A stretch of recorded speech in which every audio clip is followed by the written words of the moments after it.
I'm sorry it's so late. Hello, hello, hello.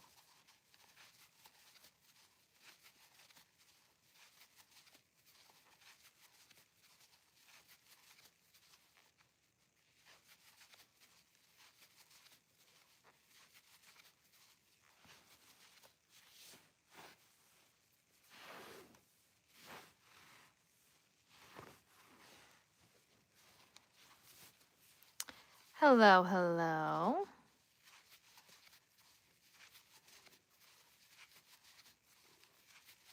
Hi, playback crew. Thanks for being here.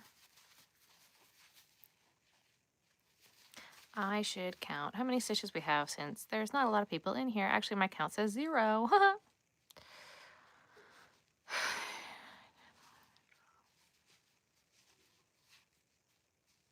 Cool.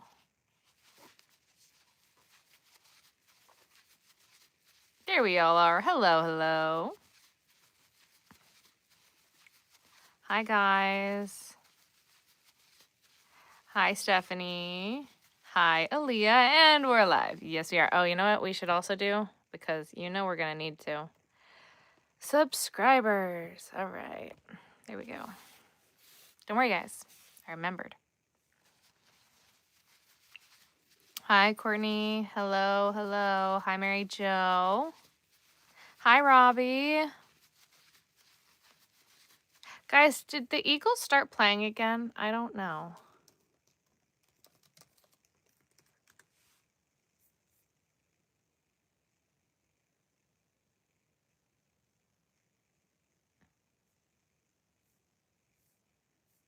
Did they ever start playing again?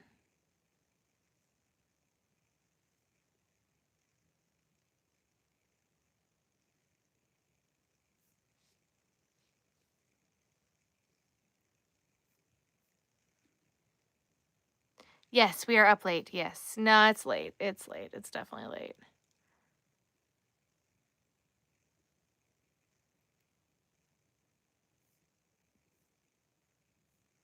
2024 Eagles. Okay. Cool. Great. Love that. It's like 6:30 in the morning in Poland. Where is my sleep? Not here right now.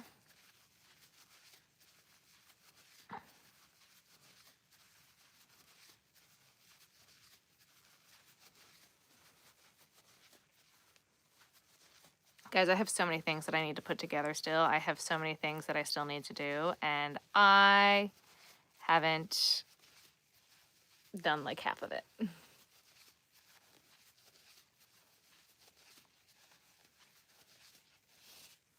It never existed. Aaliyah with the hammer.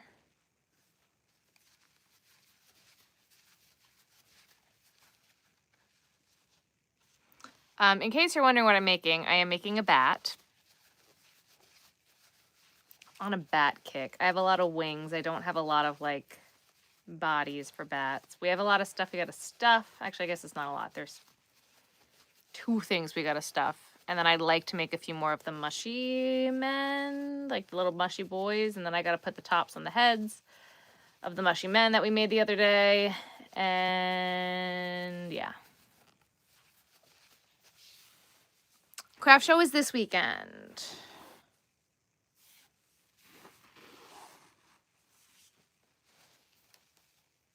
I think I want my smaller hook, guys. Oh, the yarn color. And the cow. Yeah, I know. I gotta do the cow too.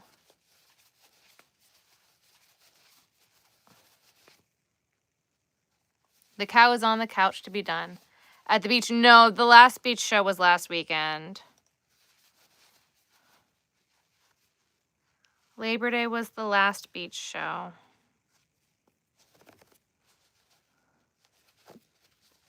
Hello.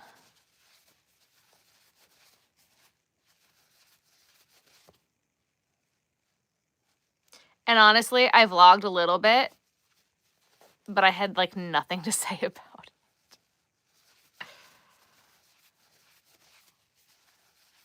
The world's the biggest blanket. I'm feeling Miss Bloom only in a second. Oh. Very nice.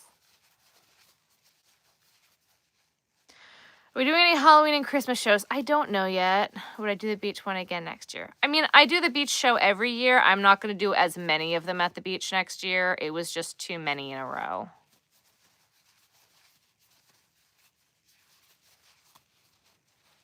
I'm going to really pick and choose my weekends next year because doing... It was like almost 8 shows in a row. It was too much.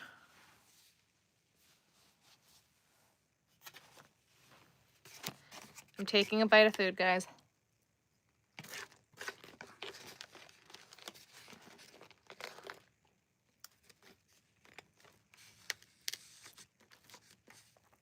We may need to move my live day off of Thursdays, especially for the NFL season. FYI. Woo! Until football's over, at least.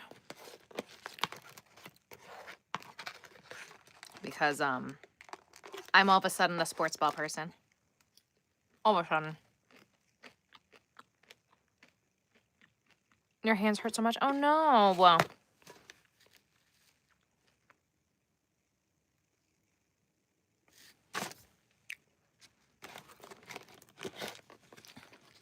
Well, I might just move it to Wednesday. I'm thinking of Monday, Wednesday. We'll see.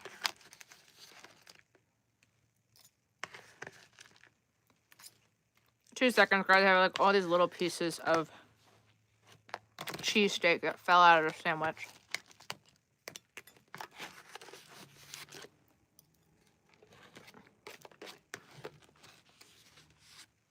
Okay.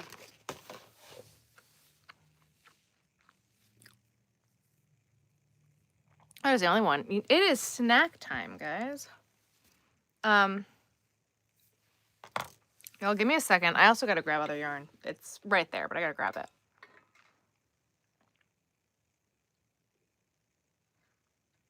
It's stressing you out. I'm sorry to hear that. Guys, I'm gonna grab the other yarns because I just want everything closer to me. Give me 2 seconds.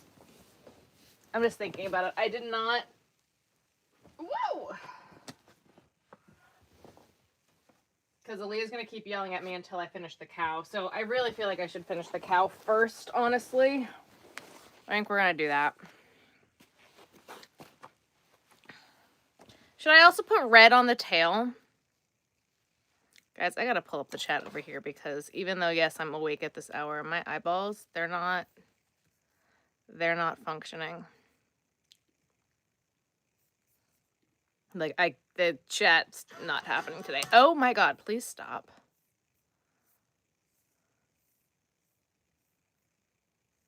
Football team is the Eagles. I saw most of the Eagles-Cowboys game. I was at a friend's house for a good chunk of it. But then the rain, it was pouring.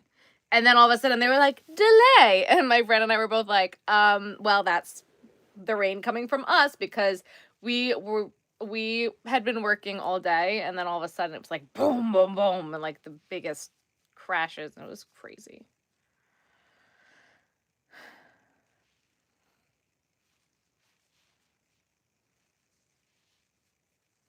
I'm gonna do the same tail that I do on like my lions for this cow. 'Cause why not? When do we start liking football? Today. Or when the Eagles won the Super Bowl. The Eagles won. I know I saw that. I also saw one of our guys got, like, kicked out for spitting at another player. That's suspicious. I'm going to scooch this a little bit closer this way just so I can kind of see a little bit. All right. Anyone have anything to say about my skimpy clothes today?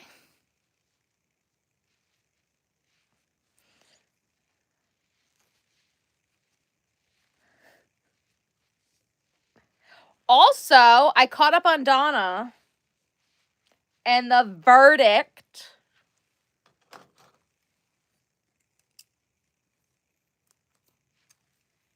You know who's not getting Sportsman of the Year? Yeah, right. First football game, and he gets whacked. Melissa, thanks for joining the nearsighted crew. We are going to be doing some patterny stuff soon. Very, very soon. I was working on my elephant the other day. Probably a big fan of even a suspension. Ugh, so stupid. I mean, he is on the Phillies, so like, do we really expect all that much? It's the Phillies, right? Not the Phillies. Whoa, we're from Philly.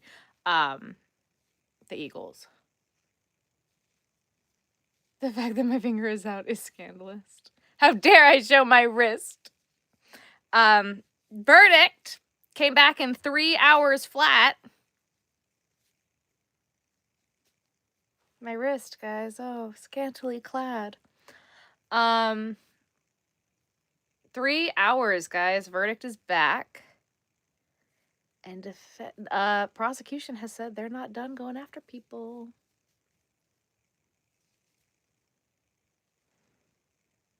They said they're not done.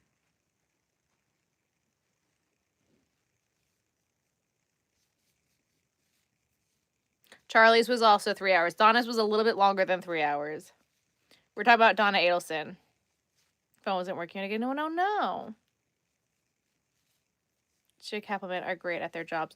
Guys, I was watching with my friend a bit of the 2020 because I was trying to get her caught up on the case. And I watched a bit of the 2020 episode and Georgia was on it. And I was like, oh my God, she was so young because she's been working on this case for 1,000,000 years.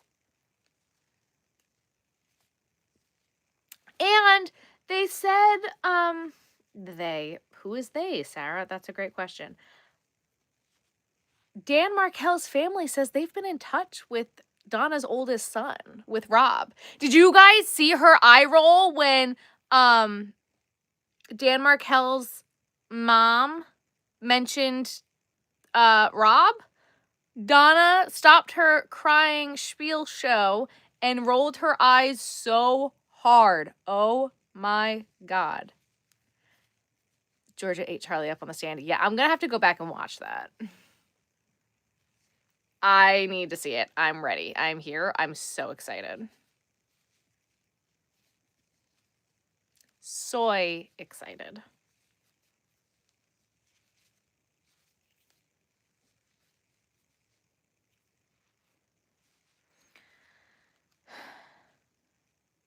So guys, also just so we're all on the same page, I've had this cow started for like 2 years now. I'm working on a cow. I started this cow for this specific show 2 years ago. This is probably currently my oldest whip. And I told Aaliyah to yell at me if I didn't finish it. And I still haven't finished it. So. Hello from Northern Ireland. Hello, hello.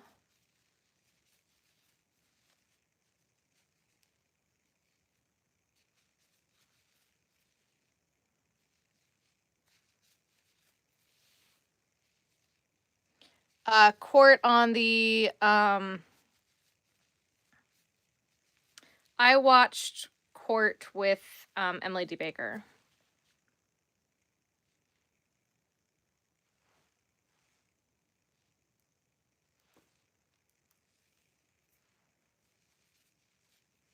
I was supposed to make big stuff this week. I didn't do that. I did make bats though. Hello, hello. We are on subscriber only mode.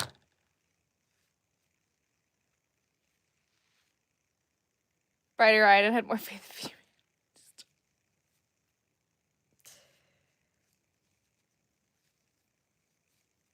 Yeah, this cow has been in my stash for quite some time.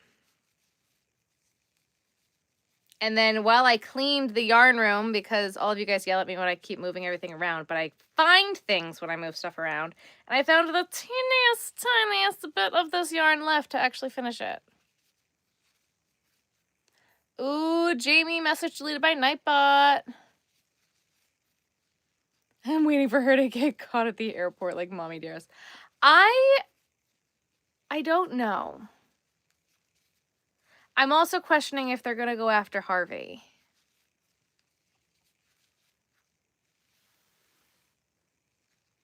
Am I trying to play tonight, finish that skinny yarn? I don't think so.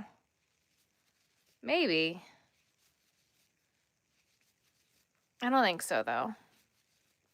Hello, Jen. Maybe we should finish this skein of red, though.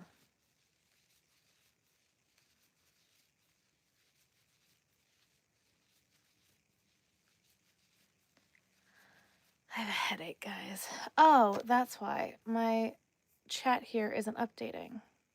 There we go. Hello, hello, Australia. Yes, thank you.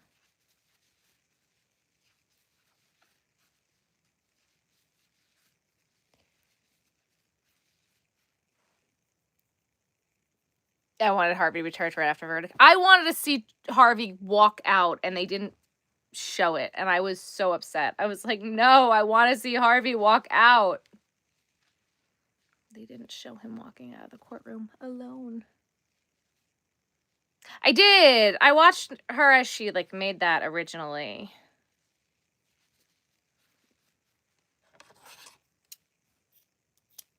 Yeah, but yeah, I have a headache right now. The rain is not doing me any favors. Y'all, I have a song stuck in my head again.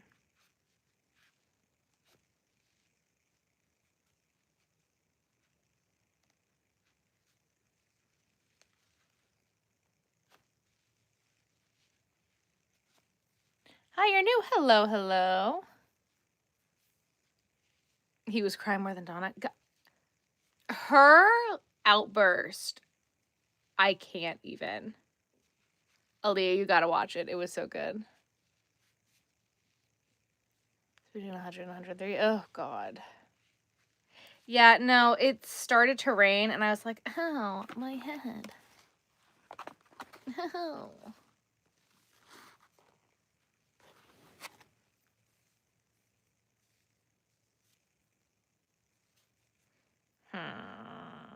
I'm trying to think of how I want to actually do this.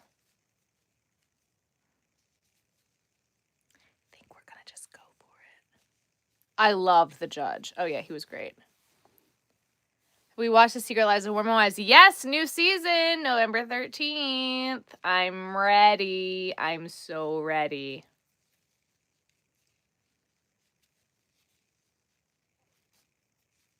Oh my God, Secret Lives of Mormon Wives is so good. I'm obsessed. And 2 of the 3 of them are going to be on Dancing with the Stars. And so you know what I'm going to be doing? Watching Dancing with the Stars. And Dylan Efron. And Rob Irwin. And so many people.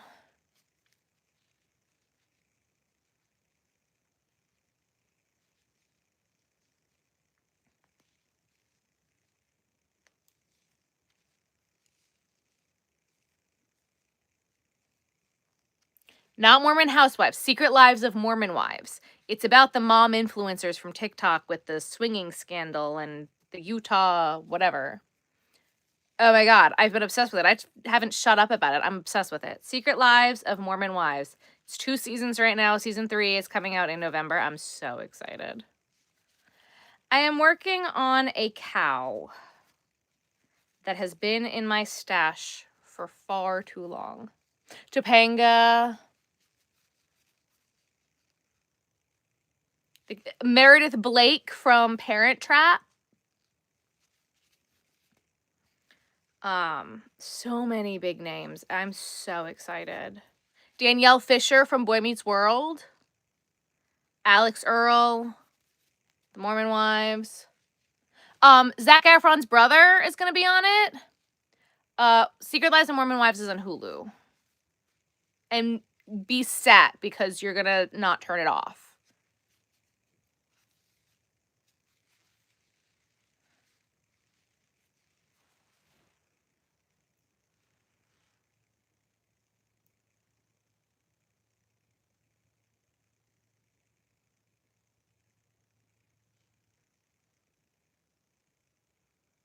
Guys, tell me someone will love it.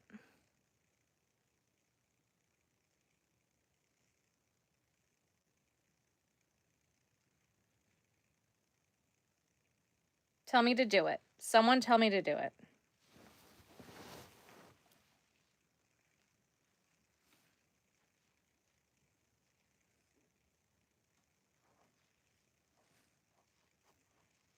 I didn't leave myself enough room for the ears. And searching for them and trying to wait. No, that is not the TikTok dancer story. I love Dancing with the Stars. Hello, hello. Yeah, no, different TikTokers. They definitely did not wait. Definitely massive swinging scandal. Lots of divorce.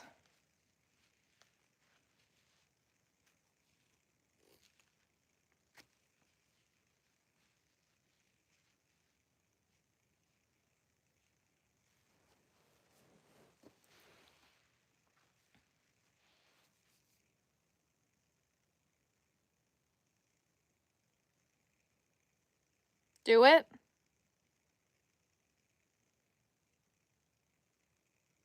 Do it. I also feel like its nose is crooked. This is a very old whip. Yes, okay. Okay, fine. Pull my leg. I'll do it.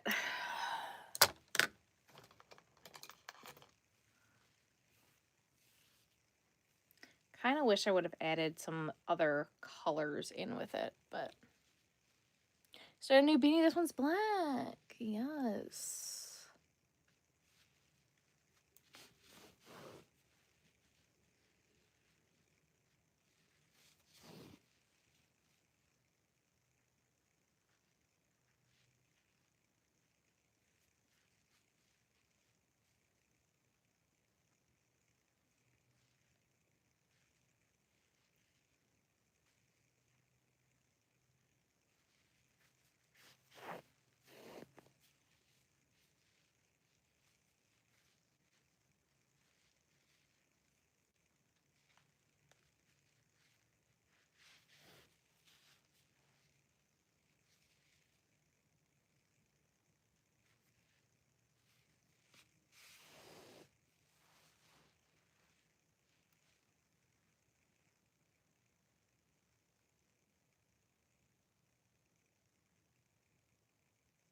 All right. I think I need to make the other stalk of the other mushroom before I can put this on.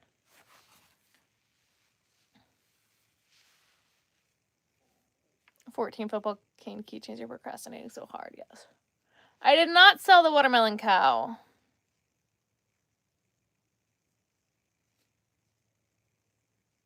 The red is discontinued. I know, we're all surprised. The Women and Children Shelter, very nice.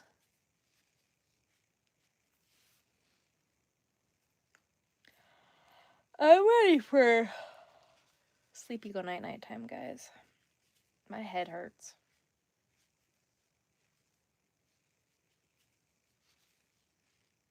It's a beautiful, yes, cow. Yes.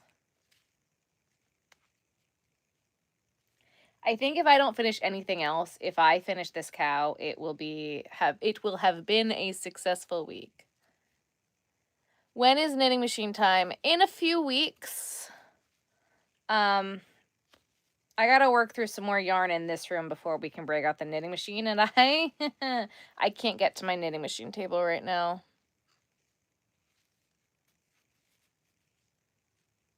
This is Sweet Snuggles, or Chenille Home Slim.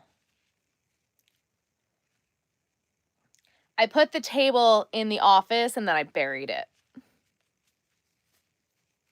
Dedication is inspirational, thank you! So I have a million project bags to finish first, and then I'm tempted... I don't know if I want to do this or not yet. We're going to kind of have to see. I know I want to do some hats. I want to get some like, I have so many things I want to do. I'm kind of overwhelmed. I want to get the hat pattern out. I want to get the elephant and turtle pattern back out. I have 2 new patterns that I really want to get out. And then, there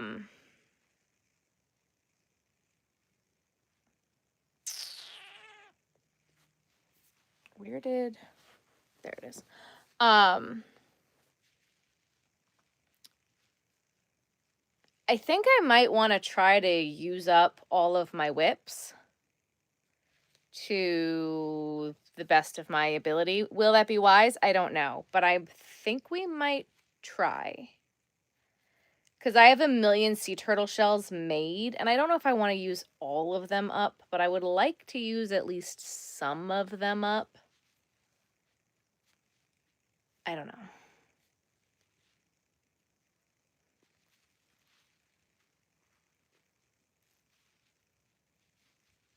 So pack and move, yeah. So I'm just like, I don't know if I want to work through a bin of hat yarn, because that would also be really helpful if I could actually use up a whole bin of hat yarn or earwormer yarn, or I don't know.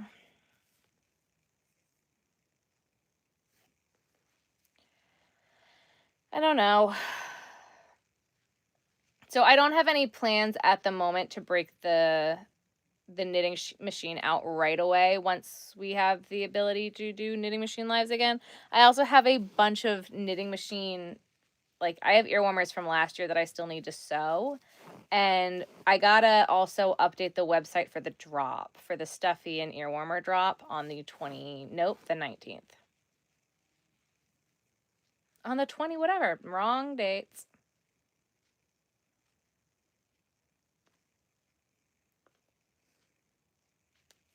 Math ain't matching. Math ain't mathin'.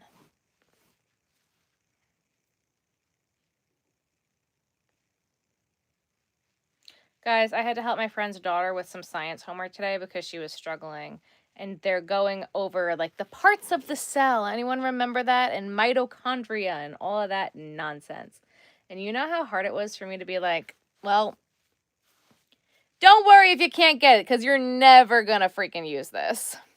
Ever. In your entire life.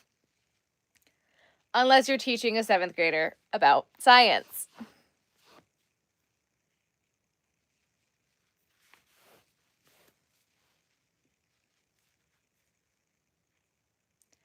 The mitochondria and the lisosomes and the ribosomes and the osmosis Jones.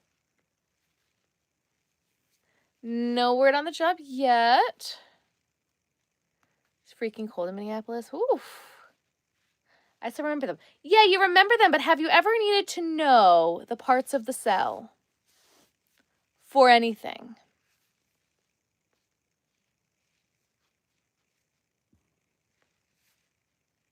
That's the question. Have you needed it for anything? Not that you don't remember it, because I remembered a lot of it.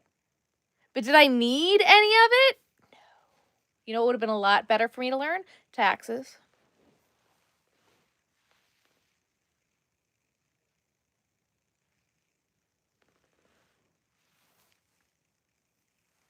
All right, guys, can't go back now.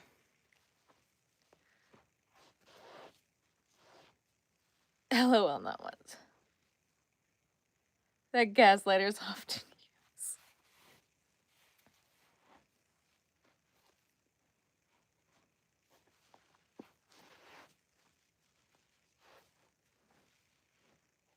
All right, so I had to move the mushrooms like a little bit.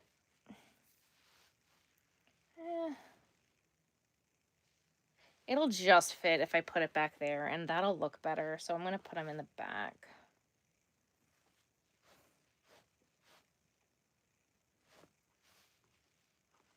Oh, guys, just you wait until I recap the craft show that I'm doing this weekend.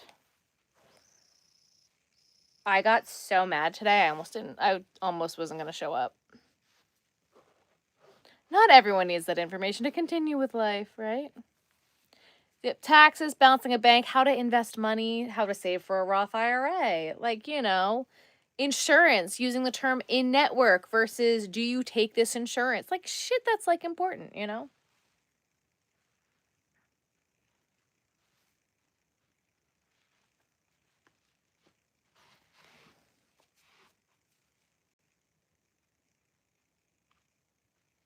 But it sometimes helps you realize that Logan Paul and Jake Paul. Oh, man.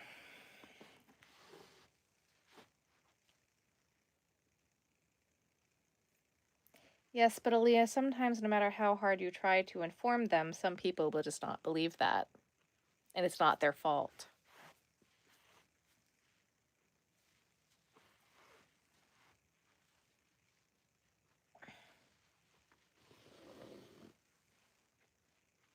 I'm still not entirely sure that they're not the same person.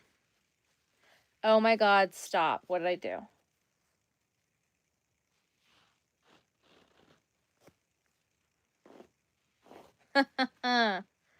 Whoops. It's fine.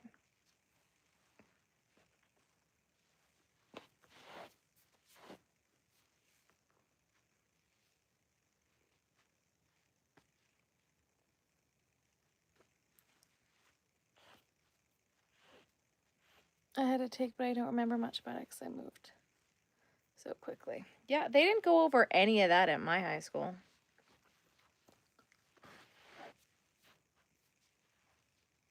I'm sure I've seen them both in the same room multiple times. Nope, fake news.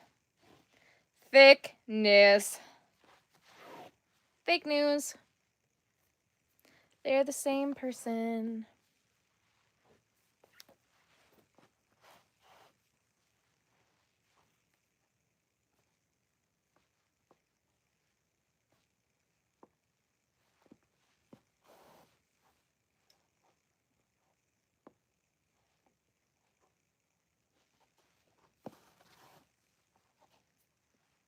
I'm wondering if I can, like, sew the nose on this a little bit better. I'm also, again, this is a very old whip, and I can see the red on the side here that I tucked in, and there's no way I'm getting that out now. So I'm using the threads here to cover up some of the little mistakes, which, I mean, it's not even a mistake. It's just that you can see the red peeking out because I did a bad job. Let's just say this cow will be on discount at the craft show.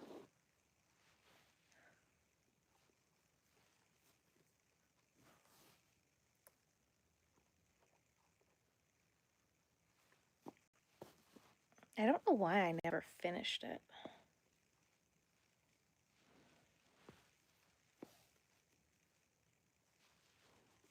All right. Oh, that's cute. Hello. We could literally argue about anything else. We can argue about how long I've had this whip for. It has been 2 years, but I've also remade this cow like a few times, so I'm not sure which one it actually is, because I did remake this a few times.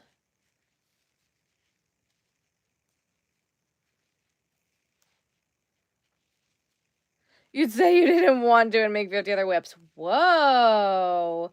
Called out. Oof, Aaliyah's on fire today. She's a little feisty.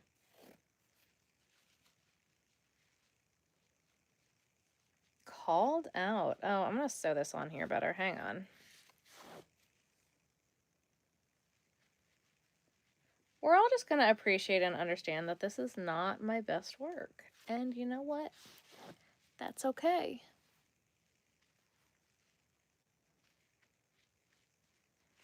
That's what discounts are for.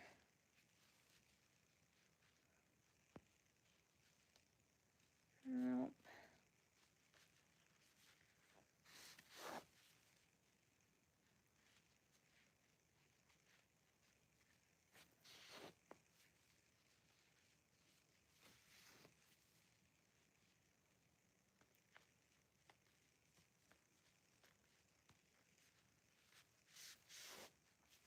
You're crocheting a bunny? Amazing. Really need to finish all your whips. I need to use up some of my turtle shells. I need to use some hat yarn. I have a lot of things that I want to do.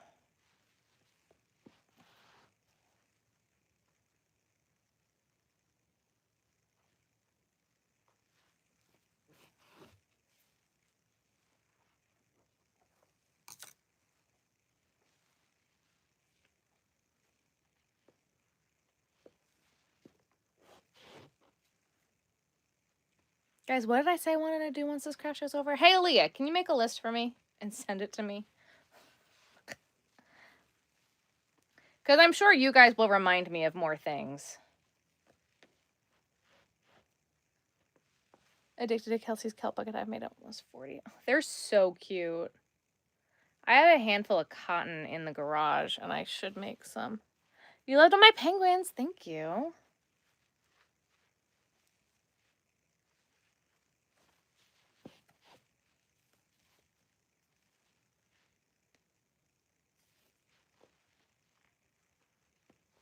I was on a real penguin kick last month.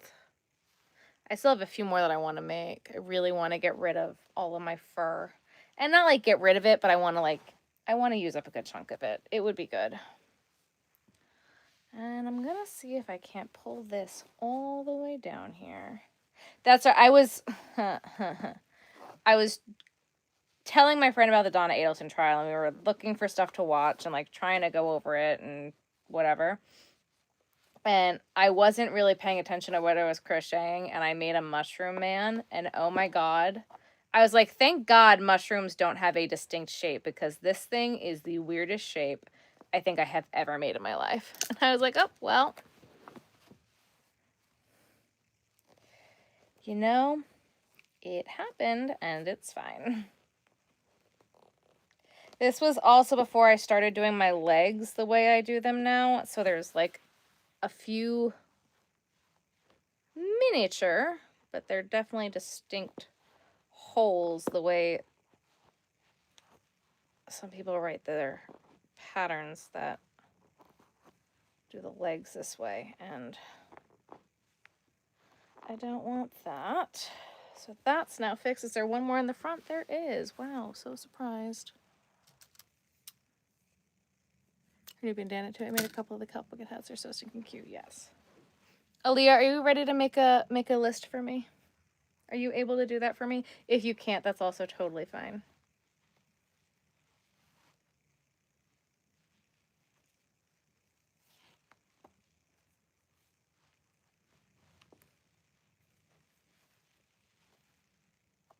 You started? Okay, so what did I say? We got to get the elephant and the turtle patterns back out. And we got to do the sea turtle.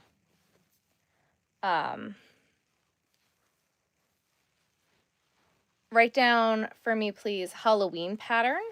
I will know what that means. And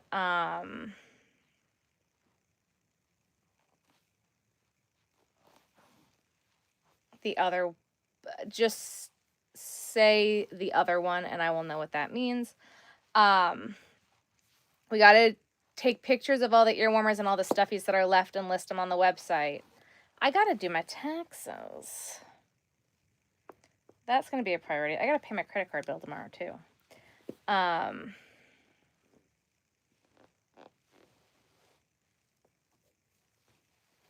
What else, guys? What else do I need to do? If you're trying to use up yarn, hey, it works. And if they sell for you, that's even better. All right. Well, it only took 2 years, but we finished it. Guys, I did it. Stereo on. Oh no, I'm so sorry. It only took 2 years, but you know, it's fine. You love my frog pen. It's so cute. Thank you. And we fixed it, and it'll hopefully sell this weekend. That'd be great. What's her name? I don't name them. Oh, emptying all the project bags. Yeah, we got to do the project bags. Project bags, got to get done.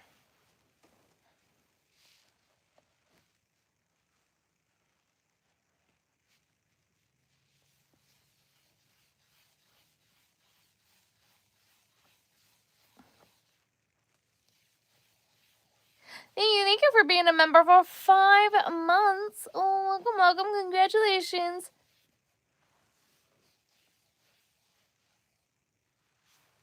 Oh, you're good, Aaliyah. Yeah. I'm like, what? Guys, I'm asleep. Okay. That was cute.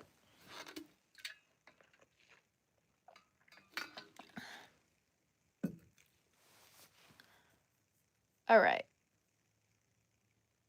Sew together ear warmers. I have an entire bag of ear warmers in the garage that need to be sewn together. You know what I don't want to do? That. That's something I don't want to do. Oof. All right. We're now going to go in between mushy boy, mushy man, bat. Mushy boy, mushy man, bat. Mushy boy, mushy man, bat. Until I have a pile that is gone. Ow, ow, ow. And I'm double stranding. The hat you're on the list. Put hat pattern. And then I will know what that means. Because we got to do that. Whoop. Whoop.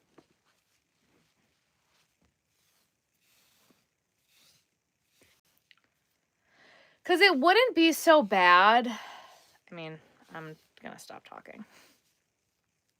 I have a lot of hat yarn in tote bags, or little cube squares. And it would be very helpful if I could empty out a few of those cube squares. Because then, as I'm finishing skeins and things, I can make a turtle shell, a sea turtle shell, and just put the tote back in. There's 5, I can count. There's 5 totes across the bottom of that shelf. And I know I have at least 2 in there. Yes, the chunky hat.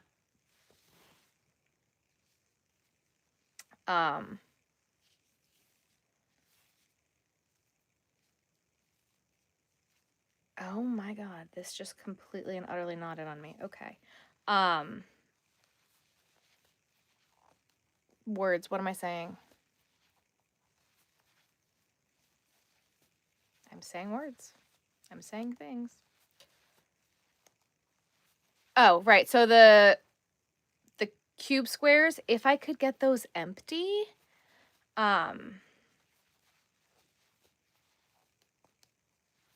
that would be great, because then I could have just a cube square of sea turtle shells, of turtle shells. So if I use a few of them for ear warmers, and I use a few of them for, if I use a few of them for ear warmers and a few of them for hats, like I use up all the yarn in them, if needs must. Aaliyah, you're the best. That would be rather helpful, and I do kind of want to make some hats. So, and we got to make pom-poms. Oh my God, pom-pom drop, eye drop. So many things, guys, that I want to do. And then I was looking at craft shows to sign up for today, even though I'm burnt out and I don't want to do them anymore. Help.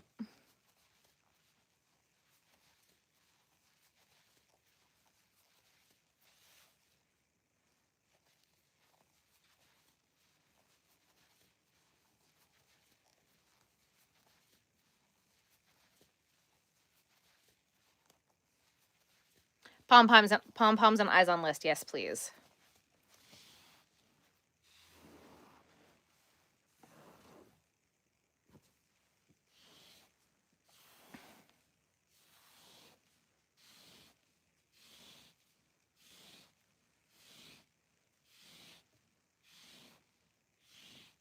Okay. Oh, no, put them on. That'd be great. I need to know everything that I want to do, because I will forget. That's kind of like the problem. Like, everything that I've said I want to do. Also, write beach ball on there, Aaliyah, please. Gotta remember to do that, because I want to do that for next year.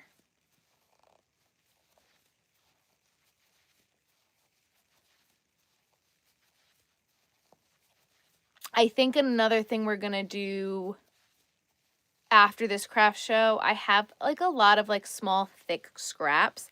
I think we're going to make a really scrappy snake to use up some small scraps, and then I'm going to make a snake out of these guys too. So yeah, I think we don't have snakes here. Oh, yay! I'm glad you liked it. Thank you. Did anyone notice that I really messed up on it?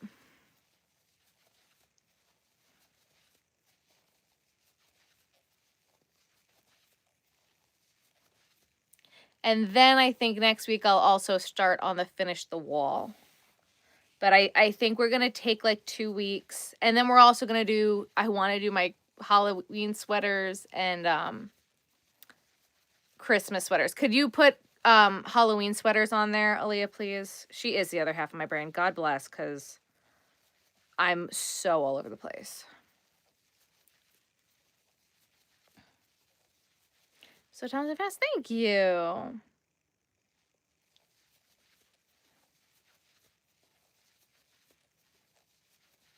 Hello.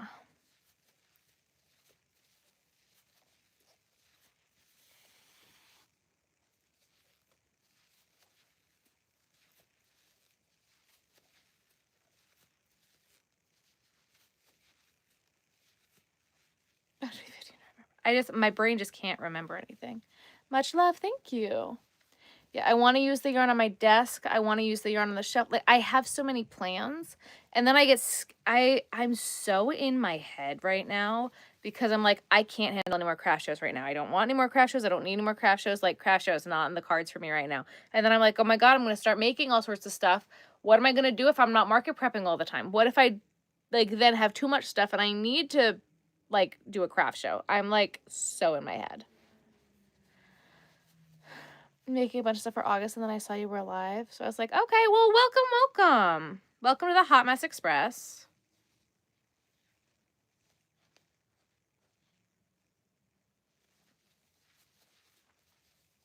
Please, anyone, that's not you guys. My brain is just not functioning. Oh my God, guys, I didn't show you. Want to see something I found at Michael's, and I'm really excited about it, and I bought all of what they had. You guys want to see what I got? You want to see what I got? You want to see what I got? Are you ready?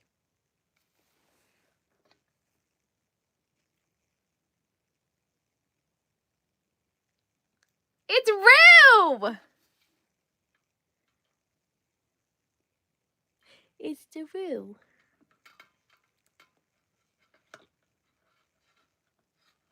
For spooky season, yeah.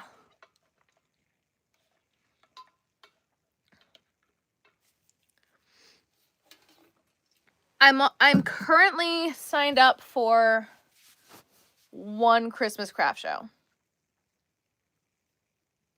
My knees may have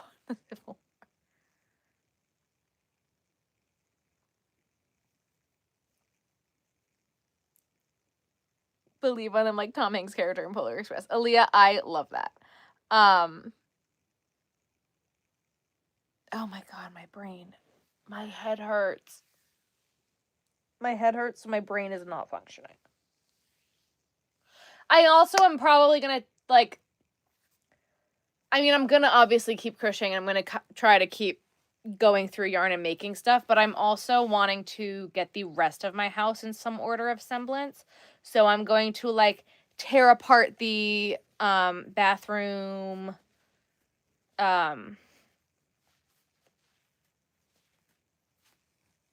closet. Holy shit, I could not think of the word closet. Do we do a lot of markets? Yes, we do. Yes. And I want to also take apart the linen closet. I want to go through, I had a phase where I was buying like every decorative towel that Dollar Tree or Target came out with when they didn't absorb any water. And I think I'm at a point where we're going to throw all the ones that don't absorb water out. Yes, Hilaria Baldwin's going to be on Dancing with the Stars. The cast this season is stacked. I'm so excited.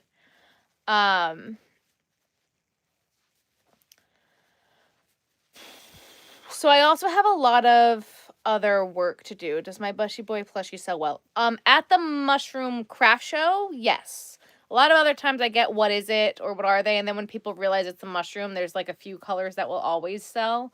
But it's kind of hit or miss at a regular craft show that's not mushroom themed. Like the live, people. Yes, please like the live. Dude, Zendaya didn't win. Yeah, I know. Mark Ballas is back this season. Oh my god, him and Val just did a TikTok. They did there's a Justin Timberlake comedy skit from back in the day that's a blank in a box. It's my blank in a box. Okay?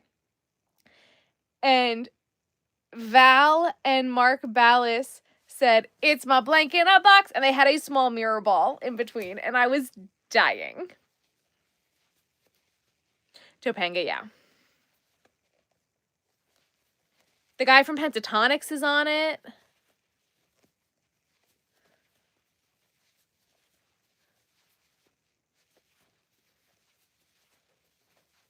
I'm very excited for this season of Dancing with the Stars. I lost my ish. What's an ish? Oh, shit. Yeah. My reality guilty pleasures are Below Deck and Big Brother. I have not gotten on board with either of those two shows, unfortunately. They are not my reality cup of tea. Or my cup of reality.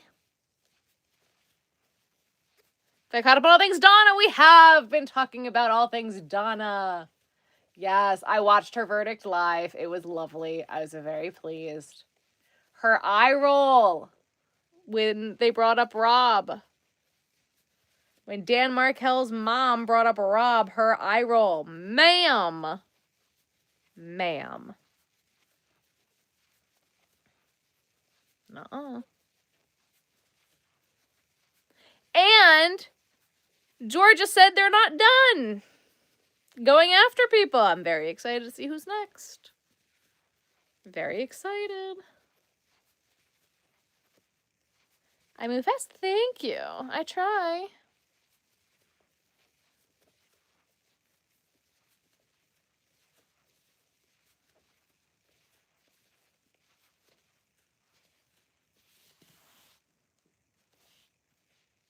All right, so I know I said I was going to go Mushy Boy, Bat, Mushroom Man. I lied to all of you.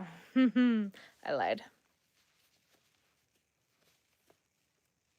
Gosh, I need them to get Wendy.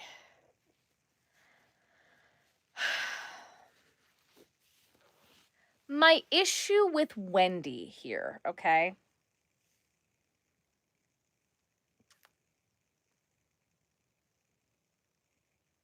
What happens to the kids?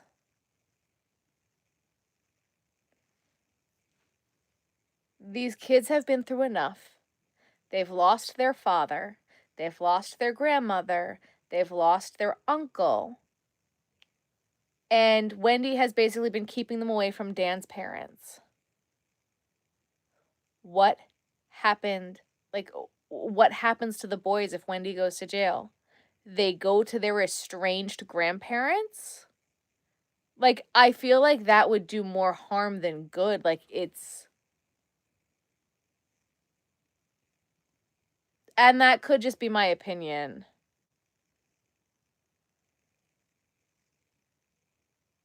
Donna Adelson, no, you're so good, Mandy. It's an insane trial.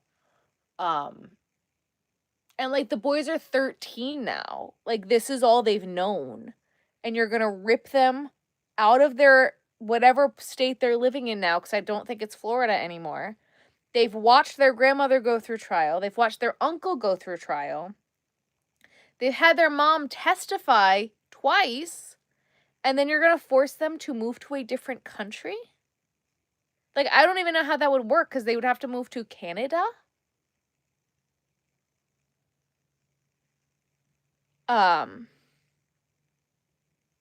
With practically strangers. What 13-year-old boy, or I guess he's 15 now, what 15-year-old boy is going to want to do that?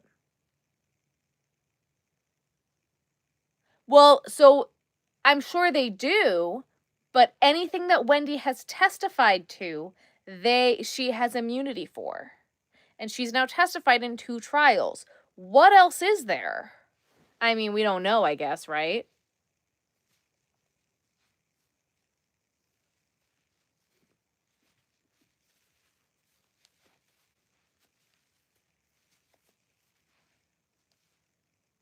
When they announced Donna's verdict, I wanted them to arrest Harvey.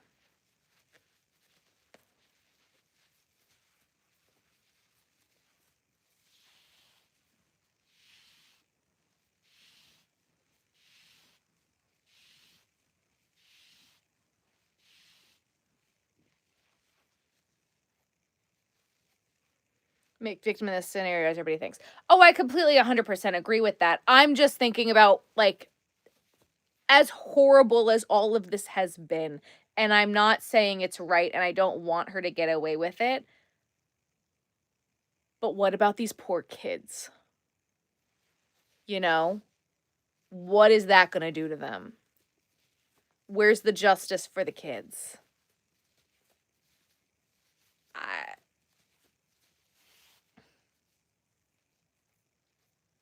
I didn't watch TV. So let's do a little debrief, shall we? It's strap in. We're going on a ride. This is a lot. I could not imagine having this family as in-laws. Absolutely not. So, family problems. Okay. I don't think Wendy's a danger, though. She didn't do all of this. And I really don't think that she had I don't know. I did watch the unknown number thing today. It was pretty good. She's a psycho. What in the world?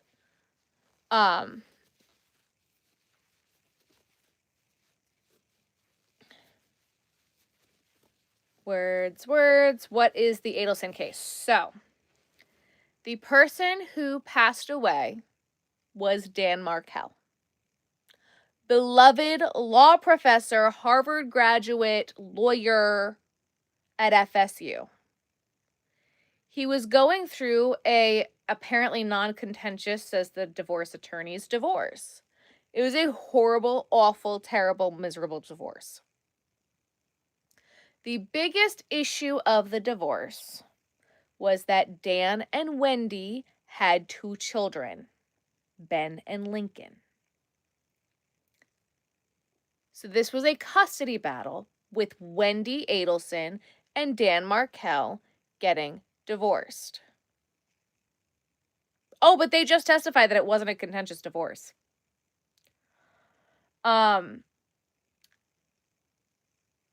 So this is all happening in Florida. They live in Tallahassee. Wendy's mom lives in Miami with her brother and her dad. They all live in Miami, and they want Wendy and the boys to move 8 hours south as a part of the divorce agreement to Miami from Tallahassee. Are we following? It's a lot. I told you guys, strap in. We're going on a bumpy ride with this one. Okay. In the divorce, you just made it for story time. Yeah, we're talking about the Adelson case. Wendy agreed and stipulated to not moving, but they still had a problem. Mommy Donna still wanted Wendy and the boys to go and move with them and move to Tallahassee. And the only way that was going to happen is if Dan Markel was no longer in the picture. But Wendy had accepted it, and there's some things where Wendy said she didn't want to move to Miami to be with Mommy Dear, but we're not there yet. So, Wendy's about to move out and buy a house right around Halloween time. And her mother tells her this, and her brother Charlie talks her out of it and says, "Don't worry, sis, don't buy the house. It'll ruin your life. Don't buy the house. Worst thing you could do, don't buy the house." So Halloween, what, 2013, I think? I'm trying to keep the year straight. It's been a while. This case has been going on and been tried for years and years and years. Charlie, on Halloween, the same time, has a new girlfriend, and his girlfriend is Catherine McBanawa, and McBanawa knows a lot of people. She also knows a lot of bad people. And he asks Catherine, do you know anyone who could harm Dan Markel? He needs some help because they need Dan Markel out of the picture. And she said, you know, in fact, I do. What you paying? So Catherine McBanawa is Charlie Adelson's girlfriend. And she enlists the help of her baby daddy and her baby daddy's best friend. Baby daddy's best friend is the driver. Baby daddy is going to be the hitman. Okay? But Wendy needs to make sure all of her cards are in order and that things are going to go her way. And she needs an alibi. So Donna also has incredible plans through these horrific emails of things that Donna can do to make Dan Markel's life a living hell so that way he would agree to relocation. That wasn't going to happen. Including, they were all Jewish, pretending to get them baptized as Catholic, having them dressed up in some World War II paraphernalia. But it's okay, it would be like they were playing pirates. They're pretending. Then comes June, and the divorce is getting more and more contentious. And Dan Markel does not want Donna involved in his son's life. Why? Because the boys are telling him, Grandma says you're stupid. Grandma says she doesn't like you. Why does Grandma say those things? Because she says you're trying to take her sunshines away from her. The kids. So Dan Markel is filing more court proceedings and whatever and stuff that's probably not going to get granted, but whatever. And June rolls around. And all of a sudden, Wendy has a new boyfriend. This new boyfriend, his name is Jeff. Poor, poor Jeff. Jeff is another professor at FSU. So is Wendy. Wendy's also a lawyer. And they start dating. Things are getting rocky. They're about to break up. But Jeff drives, I think he was driving an Acura at the time, but on the rental car world, the only thing that looked anything remotely close and it was almost identical at the time was either a Nissan or a Prius, like the old ones. Because again, we're talking back in 2012. And he had like a 2003 car, so like whatever. And the two hitmen rent the car in June and go to try to find Dan Markel. This also happens to be the day that Jeff was supposed to head out of town. The hitmen follow him around. He had his kids and dropped them off at daycare, and then they lost their trail. So they gave up. They also made the mistake of getting a speeding ticket in their car on that trip. So things didn't work out, but Dawn is getting more and more testy because the divorce is getting more and more intense, right? So July rolls around and Wendy needs an alibi, and Mommy Dear sets up an appointment for the Geek Squad to come and take care of her broken TV. The TV that her brother had joked to her and many other people that it was cheaper to buy her a new TV than to hire a hitman. Really, Charlie? We want to go with that? Okay. The boyfriend testified in court that the TV was broken and looked like it had a fist-size hole punched into it. So Wendy would have an alibi. The Geek Squad was set up to, and this was broken back in June. It stayed broken until July. The Geek Squad was scheduled to come and fix the TV. That was never going to get fixed. the day that Dan Markell eventually ends up being murdered. So, I need to grab stuffing. Give me a second. We got to stuff the things while we're talking. We got to keep working because I'm trying to keep everything straight and I'm getting distracted. So, Jeff at this point and Wendy are really getting rocky. They went on like one final date the week of the murder, and Wendy is asking Jeff all about his travel plans because, amazing, Jeff is going out of town again, alone, by himself, for a dinner in, I think, Tennessee. And it was really weird because Wendy hadn't talked to him at all during the date until it was time to leave, where she wanted to know all of his business, even though it was very clear that they were breaking up. And this did not sit well with Jeff at all. His plan was originally to leave at 11 o'clock in the morning. Well, all of this gave Jeff the heebie-jeebies. He really didn't like it. And so Jeff decided to change his travel plans and leave early. And thank God he did. Because the next day, Dan Markell was pew-pewed in the head in his car at his house at darn near 11 a.m., which would not have given Jeff an alibi. Fortunately for this poor man, he got a flat tire on his way to wherever he was vacationing, and they were able to rule him out right away. But he was able to testify to all the weird, sketchy shit going on with Wendy. So then we have a Dan Markell in the hospital because he didn't pass away right away. And there's a police blockade because they actually did their job, right? They blocked off the street. And Wendy is so used to driving around because that was the house that she used to live in where he was unalived, that she didn't even think. And she went to drive down that area. And the red Honda Odyssey gets stopped at the traffic stop. And she zips and bolts and leaves. Didn't ask what was going on. Didn't ask if her kids were okay. Didn't ask what was going on the road that her ex-husband lived on. Nothing. We're not concerned because it is alleged that Wendy already knew. Because why else would you not ask about your kids or your ex-husband if there was police activity on that road? Suspicious.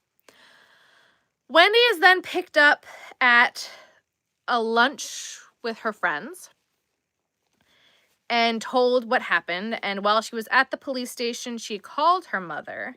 And you can hear her on the phone call saying, wow, she sounded relieved.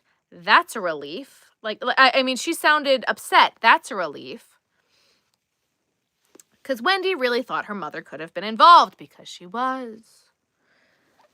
But how was she involved and how did all of this happen? Well, Catherine McBanoa was paid by Charlie and Donna. Donna signed the checks.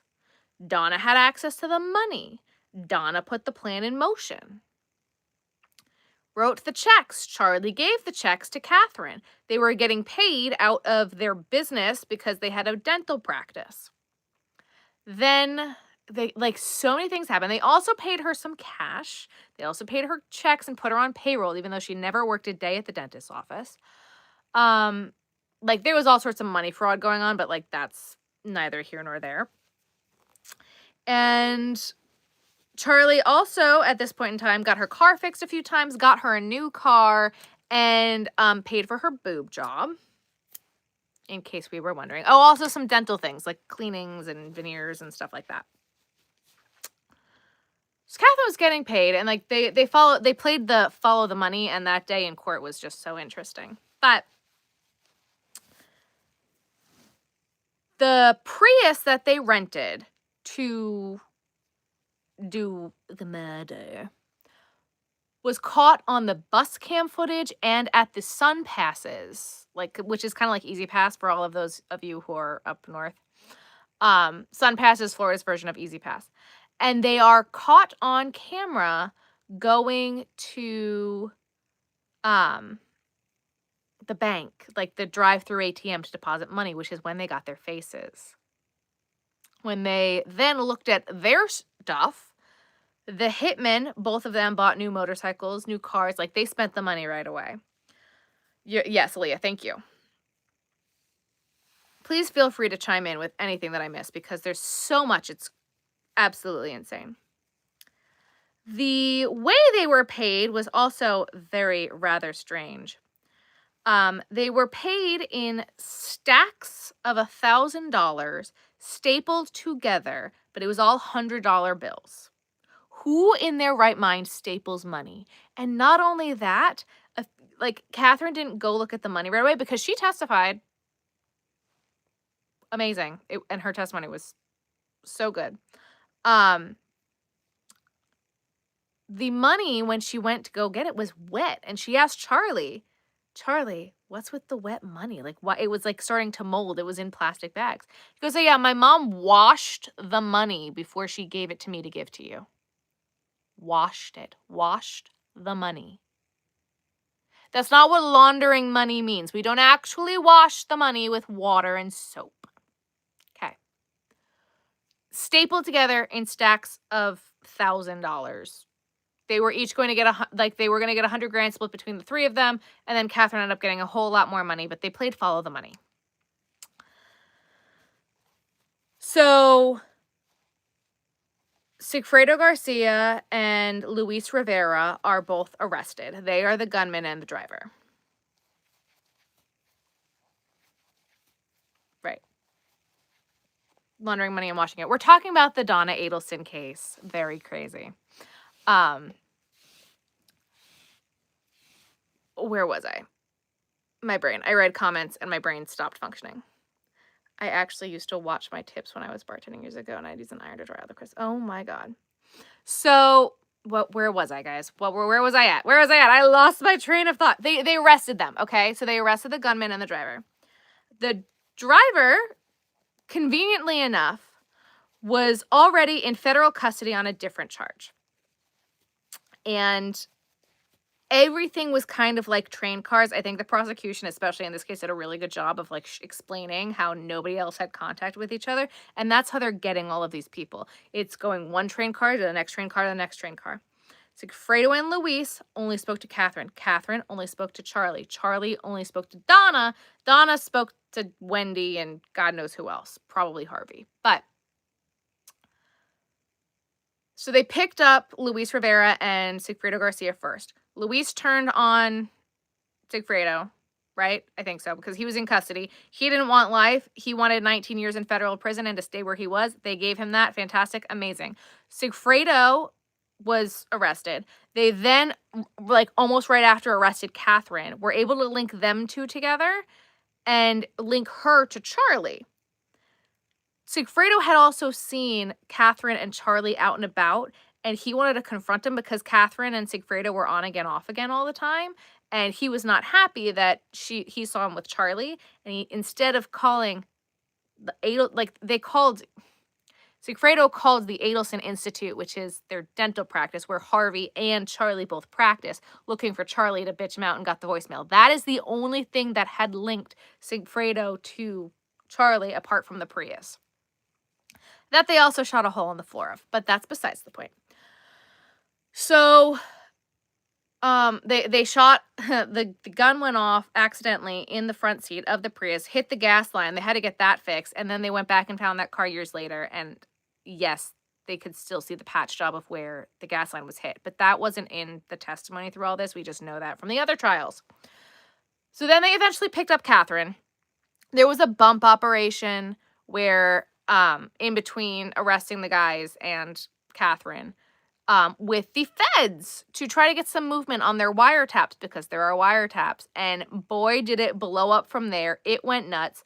Donna was given a piece of paper saying that they knew what happened to Dan Markel and they only needed $5,000, and then Charlie would not shut up on the wiretaps. It was crazy. Then he would talk to Catherine and tell Catherine about it. So they ended up arresting Catherine, tried Catherine and Sigfredo together. The jury hung on Catherine. They gave him life. There's no parole in Florida for a capital case or for murder. So it was just life without parole. Catherine, they hung. They retried Catherine. Catherine also got life. No parole. Then they arrested Charlie. Charlie went through trial in 2022, chat. Fix me up on that one. 2022. And Charlie was convicted. Now, while Charlie's trial was happening, Donna was starting to get real nervous and real paranoid because this was right after she was just extorted with trying to get moving on the wiretaps. They find her planner. She had plans to sell everything. She bought a one-way ticket to Vietnam to clear her head, but her lawyers had checked that there was no warrants out for her arrest. I have not seen Charlie on the stand.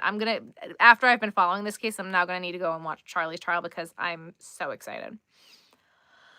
Because at this point, for Donna's trial, Catherine's out of appeals, so she's done, and it's kind of at the point where she's like, well, now I'm taking you all down with me.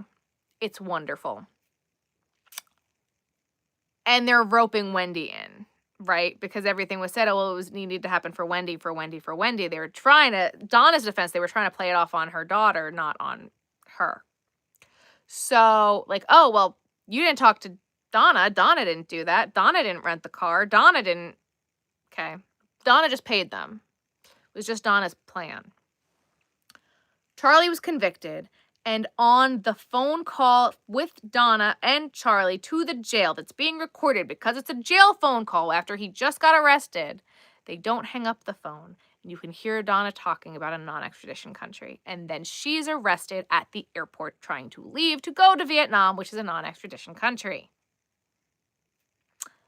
Then, because this doesn't get any crazier, while Donna's in prison, she still thinks that she can't be touched. This is not going to happen for her, you know? She's going to be able to get away with this because it wasn't her. She didn't do anything. And she meets some ladies in the prison. And one of them, she wants to call her daughter, her jailhouse daughter. And asks her daughter and writes a script that this daughter then turns over to police of how Donna asked this woman to perjure herself in Donna's defense, saying that in jail, Catherine McBanawa told this jailhouse person all of these cryptic things and that Donna wasn't involved. It was all Catherine. But there is a script for her to memorize and was promising them commissary and was promising them things on the outside and veneers and all of this. At this point, the dental practice is done. So we don't know where any of this was coming from. She played on one of this poor woman's drug addiction and was like, if you need pills, you can contact this doctor. I got him. I'll get them for you. If you just say this in court. So she had 2 jailhouse informants testify against her at this trial. And the verdict came in today, and she's guilty on all counts: murder, first-degree murder, conspiracy to commit murder, and solicitation to commit murder. So Donna's going to be in prison for life because first-degree murder in Florida gives you life in prison without the possibility of parole. That's what first-degree murder is in Florida. However,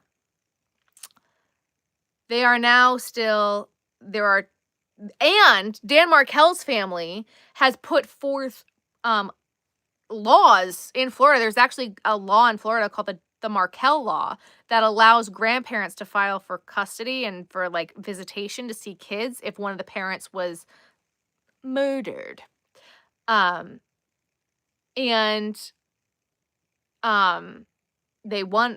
law was passed. And they are still trying to keep the kids from the grandparents. It's been crazy. The kids are with Wendy. Oh, here's more crazy things. Wendy did not go to the burial and the funeral of Dan Markel and didn't bring the kids either. He was buried in Toronto, in Canada. Didn't take the kids to their father's funeral. A week after Dan Markel passed away, their names were changed from Markel, Ben Markel and Lincoln Markel, to Adelson. And they moved down to Miami within the week. But Wendy didn't know anything. But again, this was 2014, chat? Am I right? 2014? It's been over 10 years at this point. These poor kids have gone through Donna's trial, Charlie's trial. Like the whole family, they've lost everything.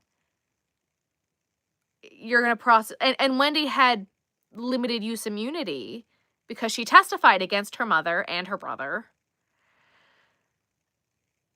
So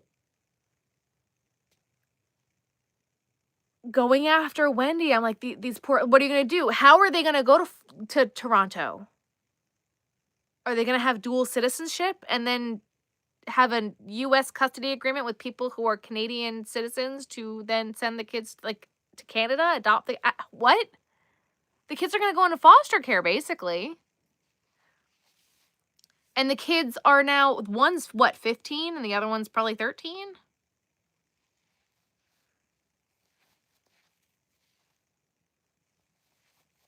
Like, they're almost little adults at this point.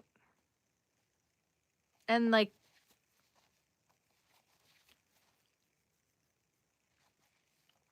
I don't know. Florida is apparently football. What? Patterns 3 days ago, and I'm in love with them. I'm finding I'm having wrist pain from doing a bat in size 6 yarn and then going to size 8 yarn for the sequence. Oh, I'm sorry you're having pain, but I'm glad you like the patterns. Thank you so much. We're going to be making bats here in a minute.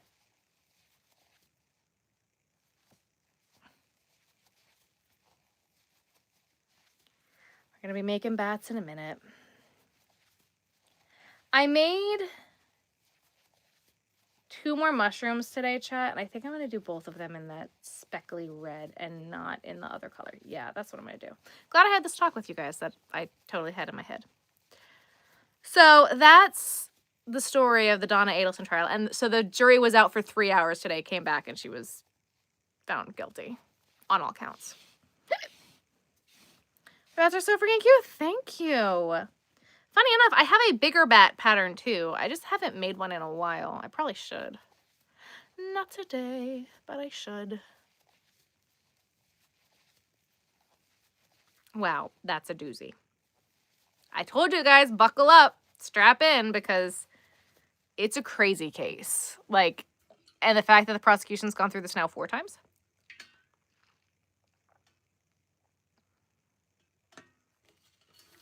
Jury was out for about 3 hours for Charlie. And then they were out for a little over 3 hours for Donna. You never know these days. Oh my goodness. I'm so sorry. That's terrifying. Did she go to prison? I have so many questions. I have size 8, so I'm trying to use it up to free space on my yarn wall. I completely get it, and I'm doing the same thing. I am slowly struggling to get through it. That's another thing I want to do. I want to try to use up the really chunky stuff in the closet. I got to make another big rainbow sea turtle. I have so much stuff I want to do, and there's just not enough time in a day.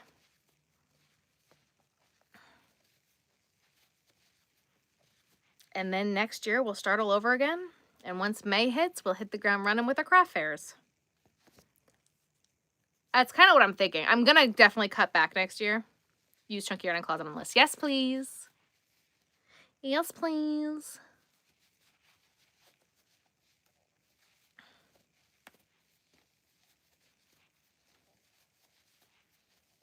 By Christmas. By the end of Vlogmas. I want that shelf empty. The shelf we've been moving around to do how long it's going to take us to go through it. I want that shelf empty by Vlogmas. I definitely think it's doable. I think with my shoulder pain, it's going to be a little bit of work, but... And I've been using it and not recording, so then I'm going to have to move stuff around again one more time and then put more yarn on the shelf. Wow, Sarah, you suck. I know.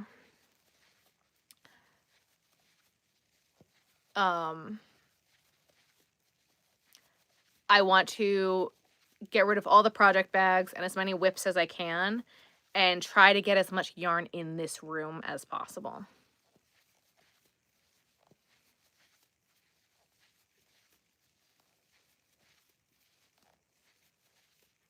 Hooked down this week is one, and I'm going nuts. Not moving my hands. Ugh. I just want more yarn. What's my favorite yarn to use? Well, I like Bernat blanket yarn. I like the big twist yarns, but you can't really get the big twist yarns anymore. So, I think I'm still gonna have to go with Bernat blanket yarn is probably my favorite. I don't know. I really did seem to, I mean, I haven't really used it yet, but I like the new Michael's yarn too. Oh my God, I didn't give this one a second arm, guys. I'm not paying attention. My inner tube thingy. I used it all day, and it was really hot. So I wanted to wear a sweatshirt. I left it downstairs in my kitchen. I did bring it to my friend's house, though. So be proud of me. I did use it.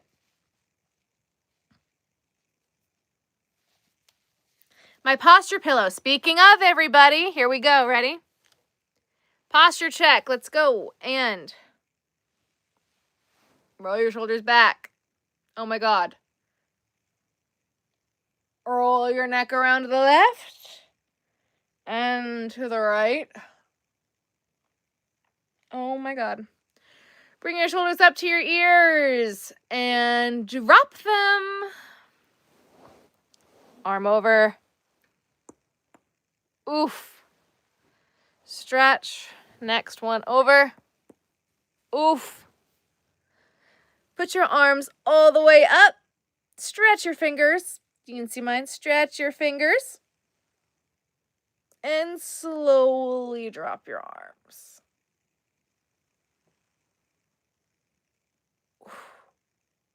That feel good, guys? We ready to keep going? My massage therapist, I don't do a lot of shoulder rolls because my shoulder is like really not happy with me, but we do these. She wants me doing this all the time. This one. And this, where you're pressing your shoulder blades and just moving your hands. I'm going to have to show you guys.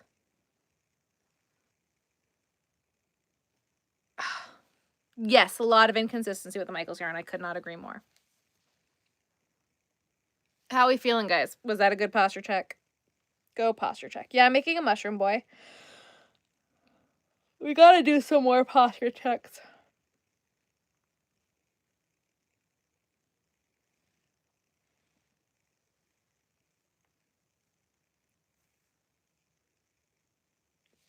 The text messages couldn't be presented. Why not? You think I have another rotator cuff tear? No. I was started getting pain here, and she was like, that's where your rotator cuff connects. How about we do this? And I'm like, ah! Snap, crackle, and pop like a Rice Krispie. It was an eye-opening experience. Oh my goodness. That feels so good. I'm working on a V-stitch raglan sweater and my neck just popped on the rolls. Yes! Snap, crackle, pop, pop. Crochet Vision water cup, when we get them. So I'm working with a friend who has a small business. You guys, I just went all the way around and I did not put another arm on this mushy boy. Again, I don't think this mushy boy is meant to have 2 arms. Guys.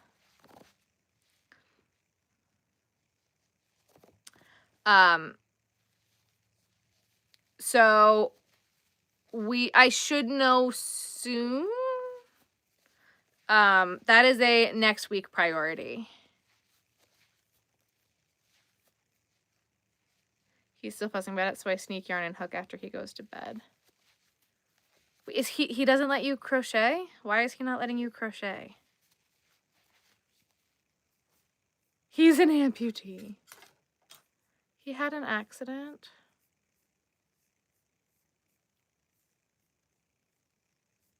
All right, well, I can't go back up to your messages. But I know I saw something about, like, the hook has to go down when your husband gets home. Is that what I read? Why? The cow did get mushroomed, and then it got yeeted across the room.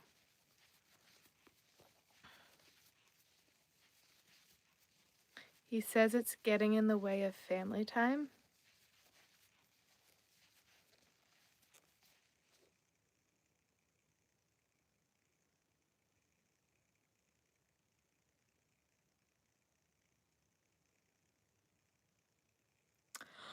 Um, um,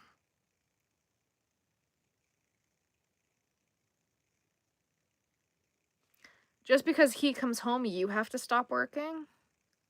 Not like that.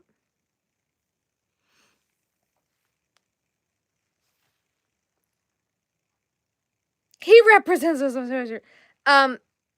Family time. If you're crocheting in the same room as him or whatnot, is there time being impeded? Is the time not being spent together? I have questions.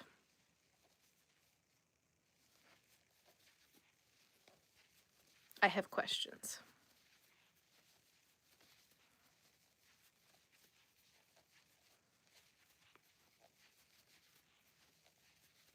If I don't crochet, there might not be a feeling. Yeah.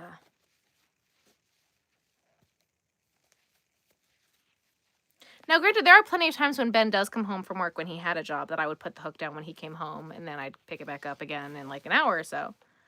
But this is what I do. So that also feels like he's not respecting it as a job and as your business. That's a whole other problem.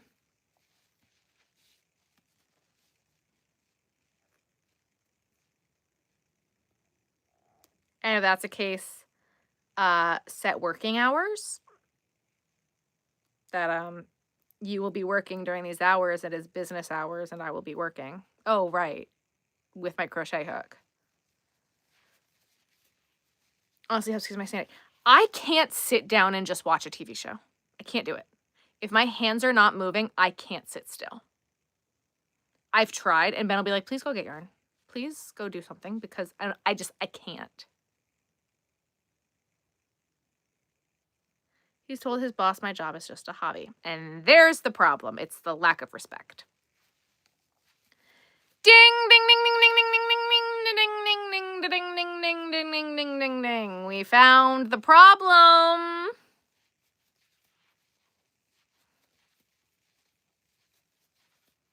Now, there have been times that Ben and I will go out and he'll be like, hey, could you like not bring yarn? Or what his opinion now is, hey, you want to bring yarn? I could get a video of you crocheting where we're at the Longwood Garden, when we're at the rodeo, when we're at wherever. Yeah, that's his new MO right now.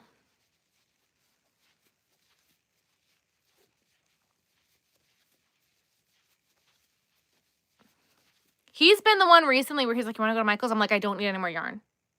Please, no. Well, so I think there's a fine line between a hobby and a business.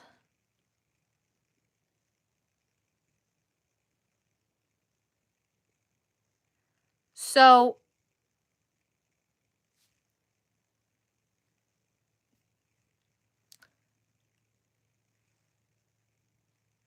I didn't have this insane issue with Ben, because Ben didn't give a shit. But he started taking it seriously when he started seeing dollar bills. The first time I hit $1,000 at a craft show, he was like, oh, got it. And that's when I saw the change, is when he realized it.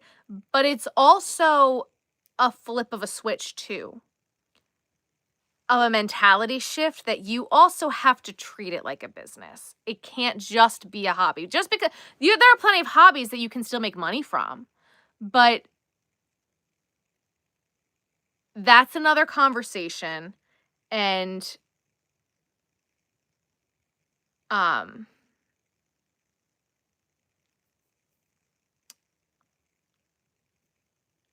sometimes it's hard to broach that. And I feel like, especially in the crochet community, a lot of people want to say, oh, well, this is my business. But are you treating it as a business? Sure, you're making money, but that doesn't automatically mean it's a business. And I think that there's sometimes a shift of, what are you doing to market? What are you doing for this? How are you, like, do you have a business bank account? Are you a real business? Do you have an EIN? Are you taking steps to do business things and not just doing it in your spare time, or you're making a few $100 at a craft show?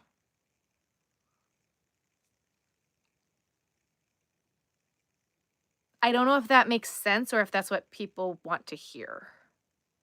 But a lot of people, especially in this crochet community, are like, this is my business. And I'm like, is it?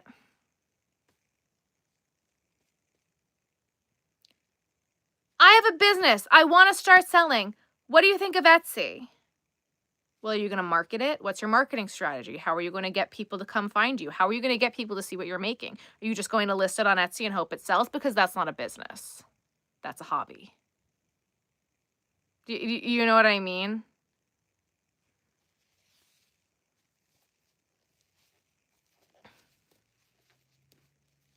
I think that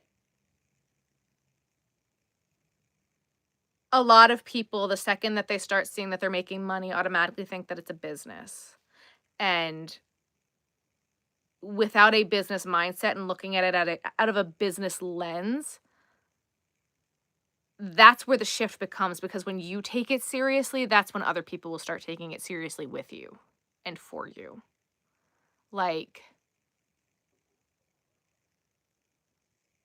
the amount of extra work that I had to put in to take it seriously was a lot of work, but it's what I did.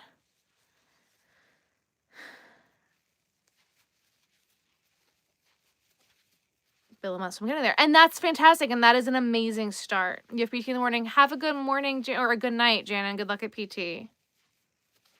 To make hobbies into business nowadays, people push the idea that if you make money from it, it can be your job. And if it's a job, it's a business. Yeah.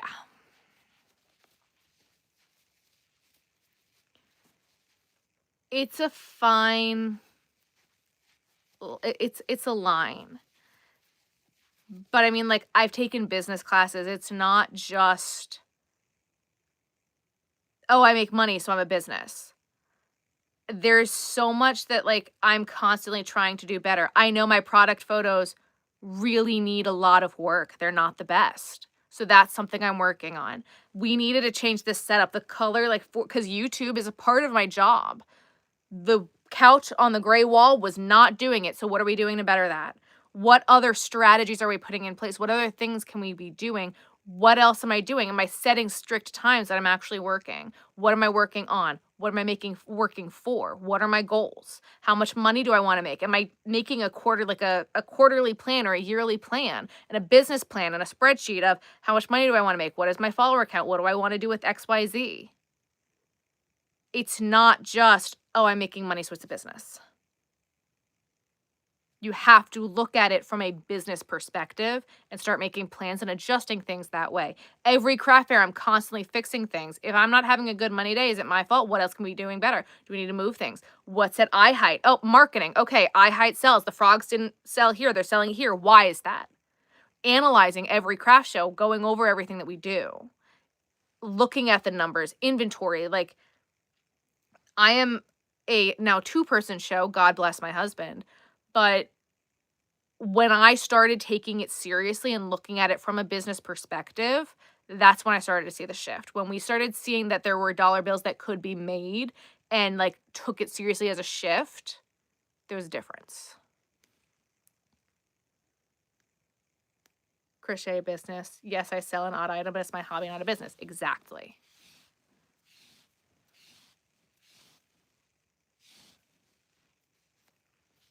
What else can I be doing to change things?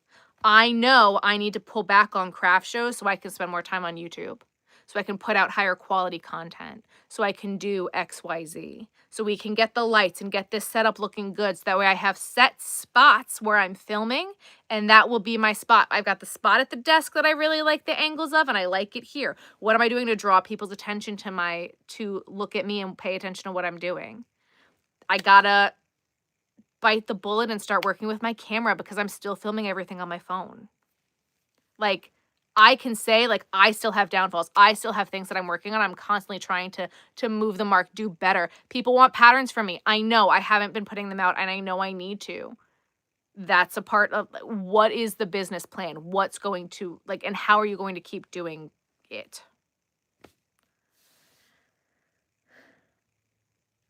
Make sure I make the right choices. And that's 100% valid. Square is probably a great place to start. I'm pretty sure it's free to sell on Square. I hate Etsy. Apart from the processing fee on Square. Did I find joy in him trying to make it a source, then trying to make it a source of income? And there's nothing wrong with that. I think that that's another good thing to say is, like, I do this for my mental health. I don't need to make money off of it. Amazing. Amazing. And thank you for being here. You know, I really respect the people who are like, I don't want to design patterns. A lot of crocheters think that, oh, well, I've been doing this for so long. The next step is I have to design crochet patterns. Please don't. There are so many bad patterns out there. People don't know what they're doing. It is so much work to write patterns. And if you're not going to do all of the steps to make a pattern or know what you're doing, like, that's not your next step. Don't do it. And that doesn't make you any less of a crocheter because you don't put out patterns and don't want to.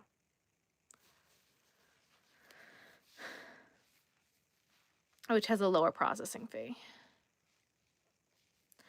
I don't know what Lightspeed is, but in the grand scheme of things, the processing fee is, like, negligible, and I wouldn't even be worrying about that. I would stick with something that's trusted like Square. I mean, your main options for a website of what I would go with: Square, Wix, Shopify.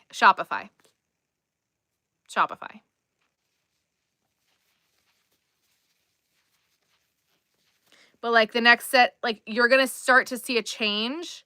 The product pictures have gotten a little bit better of the stuffies, but the earwarmers, the next earwarmer drop you do, you're going to see a big difference in how they look and what the quality of the photo is.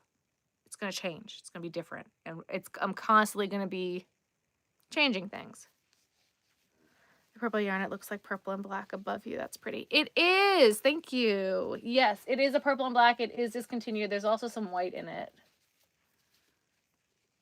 Because the idea of doing craft shows made the product, but people also don't realize that goes into that, the difficulty of planning and the cost. Oh yeah, craft shows are a lot of work and they are expensive. My craft show next weekend, or this upcoming weekend, is $475. It's not a cheap table fee. And I have a ton of things made, which I've considered donating for the sake of getting it out of my house.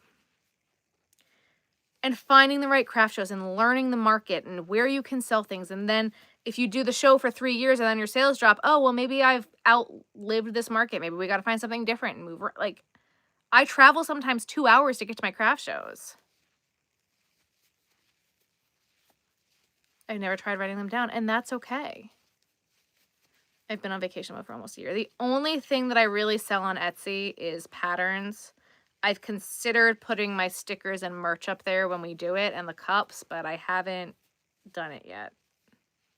Thinking about it, but I haven't done it yet.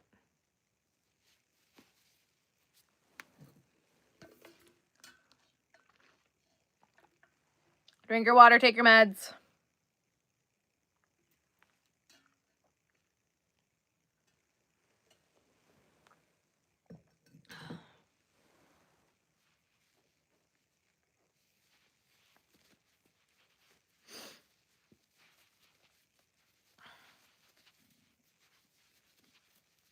And I mean, like, a lot of things too with, like, business plans and setting up things.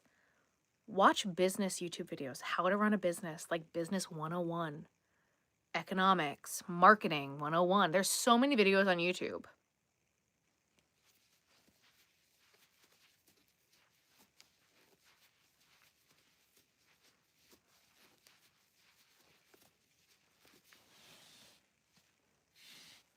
Like, the next thing.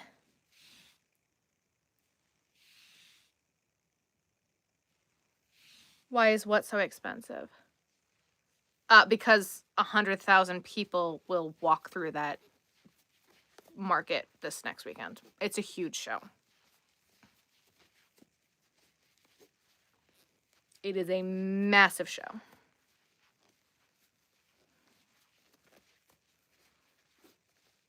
And the permits to do the show are hella expensive. And they shut down like 10 blocks. And it's huge.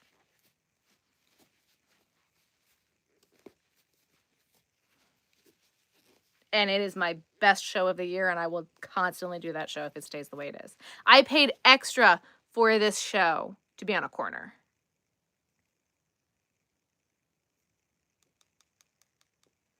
With crochet at this point at the bottom.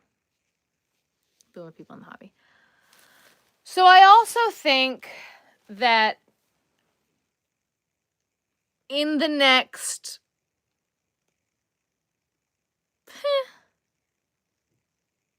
2 years, you're going to see a lot less and less crocheters at craft shows. I'm giving it 2 years. How many days is 400 market? 2 days. Funny fact, I started business Facebook last month and I've not taken the time to this month to put pictures and pricing on it. And there you go.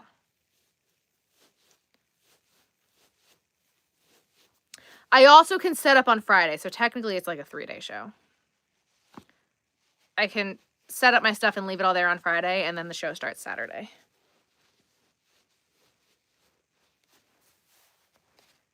Then I find people I have much more similarities than just hobbies. That's amazing.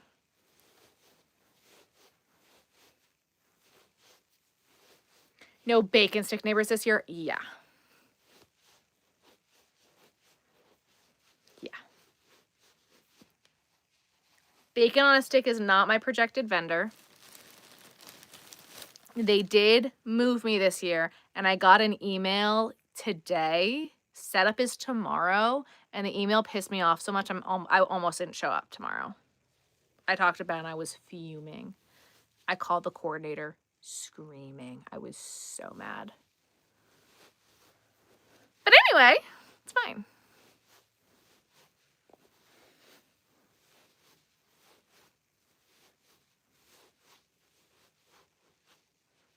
Really time to do handover, which means home time for you. Got you. What did it say? You'll have to watch the recap when I put it out. Because I'll actually have something to talk about at this show. Thank God. What's my favorite animal? Otters, dogs. Isn't it low where I only get paid like $3 an hour, but I enjoy selling them because it puts a smile on others' face. And there is why your husband's not taking it seriously. That's not a business. That's a part of the problem.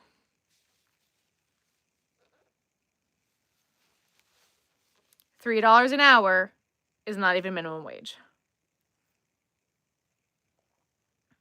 No.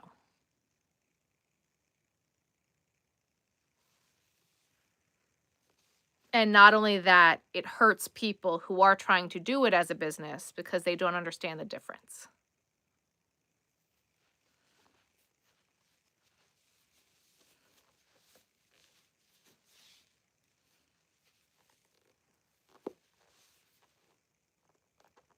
Why do I think that there's going to be less crocheters? Because the entry cost to enter into the hobby in and of itself is higher, because Michael's prices in and of themselves are higher, and their prices are higher. People aren't going to be able to afford it.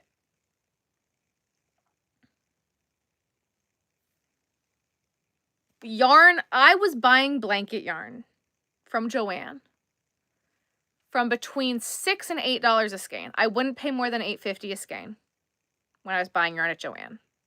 That $11.99 originally priced skein of yarn on sale at Joann was between $6 and $8.99 or $8.50, right? That skein is $12.99 at Michael's and is never on sale. That just doubled my cost of materials.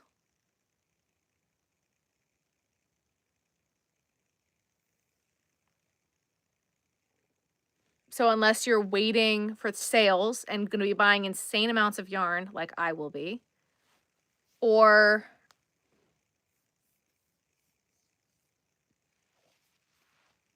using up their stashes are going to be gone, and then they're going to realize the cost of yarn at this point and then be like, oh, right, can't afford it. Nope, bye. How long is it going to take for people to use up their stashes? For me right now, I think I could probably be out of 80% of my yarn in 2 to 3 years. That's my massive stash. 2 to 3 years. Maybe a little longer.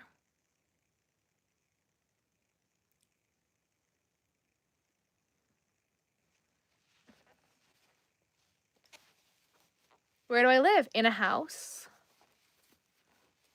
And inflation and tariffs are really killing my budget. And also, in case we haven't realized, the economy is in the trash. And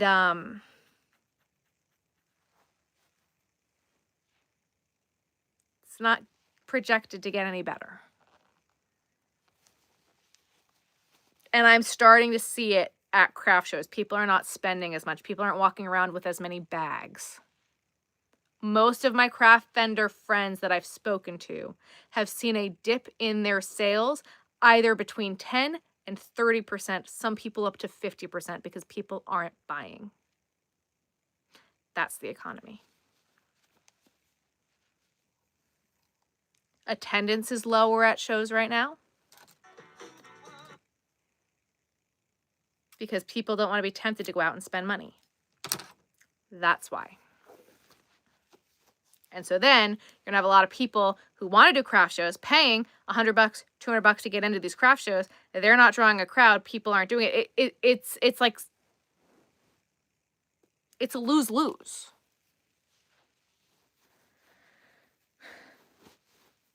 A lot won't be able to last, and even more won't be able to start at all. Exactly. Love the pink aura behind me. The lights are fun. Thank you, Joanne. Give yourself about $18 an hour. Right? Yep. So, and again, you've got to look at it from a business perspective and a strategy. Economy sucks. People are not spending as much. So, it's all trickle down. And then they're going to have to try to rebuild these craft shows back up. I've been getting emails from shows that I've applied to that I hadn't gotten into because the attendance of even vendors is down. Tell you why people raised the pays? What?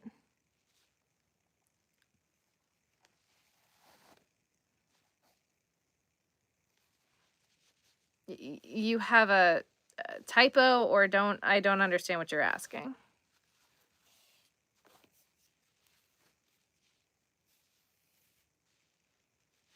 Money, economics, the economy, small businesses are feeling it. Feeling like this forever cyclical. Oh, absolutely. Absolutely. And craft shows will never be what they were in 2020. It was insane. Same amount of yarn when Joanne closed, I'm running out. I'm running out of specific colors. And like my solids. And then there are some that I have plenty of. Which is why I want to have the rainbow wall and the solid wall. Because like I keep double backing my shelves. I think at some point the big yarn wall might go bye-bye.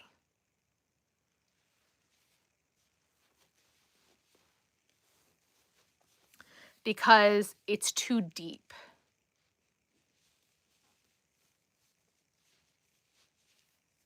I'm worried about taxes for other states. That gets a little tricky. If you use Square and the Square card reader, you just set your taxes for whatever state you're in. And then you got to keep track of it. Hire an accountant.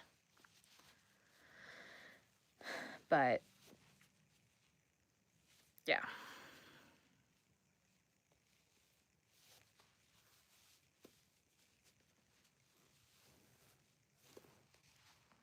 Ta-da. Oops, I missed my bag. But that's the thing. If you're getting emails about events from coordinators, especially for last minute placements, I want to know why. Why are you reaching out to your vendors? Why are the vendors not coming? Why are why?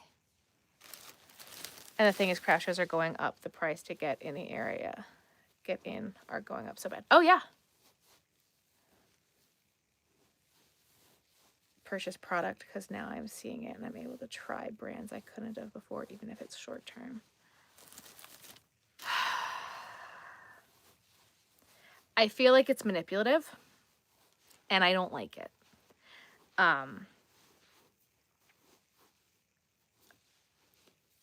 Because I don't trust Michaels and I don't know how long it's going to be there for. And I think everybody's going to have this false sense of security of, oh my God, Big Twist is back. Well, if Big Twist is back, why did they call Posh Pearl and Cozy Cub something different? Why have they not been transparent about discontinuing Sweet Snuggles Light and discontinuing Chenille Home and Chenille Home Slim? They're still taking away things to bring in the other things.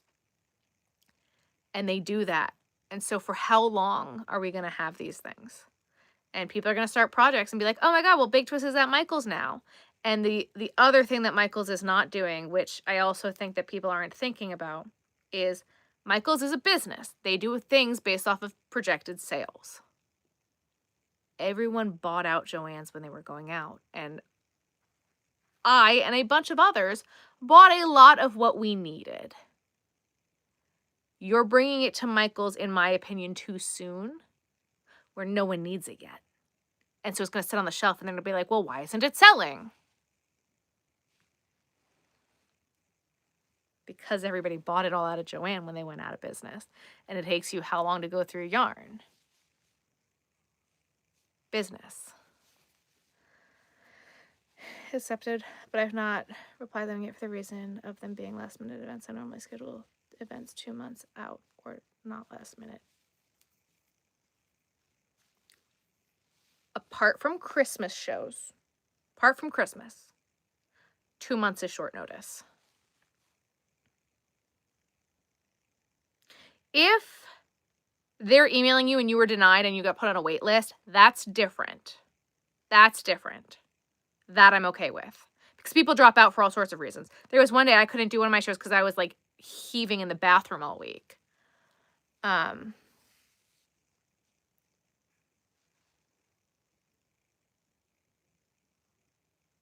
That is not normal. No, absolutely not. You had to submit items for them. I would never. You could have pictures of my work. I'm not giving you any of my work. Absolutely not. Unless that is your fee to get into the event, they're not taking jack.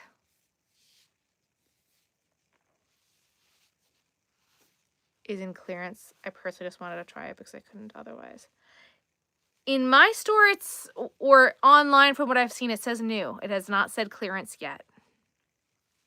And I know that they're bringing it to Canada. However, I don't think that them bringing it to the US right away was wise. I honestly, if I was Michael's marketing team, and I'm not, but if I was, I would have made it hush-hush. I would have been prepared. And on the 1-year anniversary of Joann closing, or them buying it, the year anniversary after, I'd have put it out as a celebration of 1 year. That's what Michael should have done.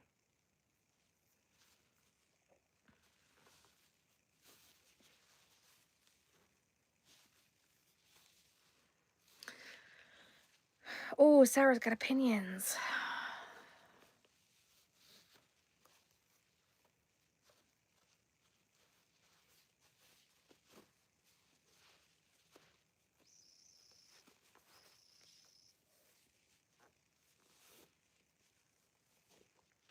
Yeah, Erin, I would definitely go and get your items back. That's stealing.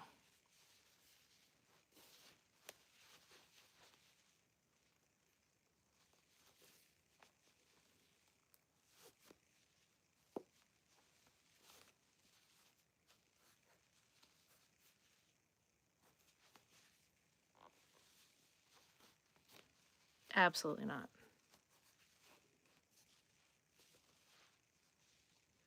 Closest Michael's a 4-hour drive away. Gotcha. I'm here for the opinions. I don't shop at Hobby Lobby for other opinions.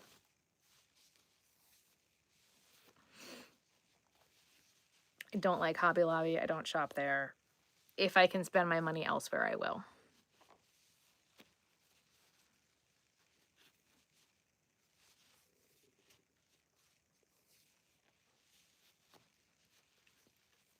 I will buy online. I'll use Premier Yarns. I'll use Hirschner's. I'll use Your Inspirations. I'll go to Michael's. I'll go to Walmart. I'm not going to Hobby Lobby.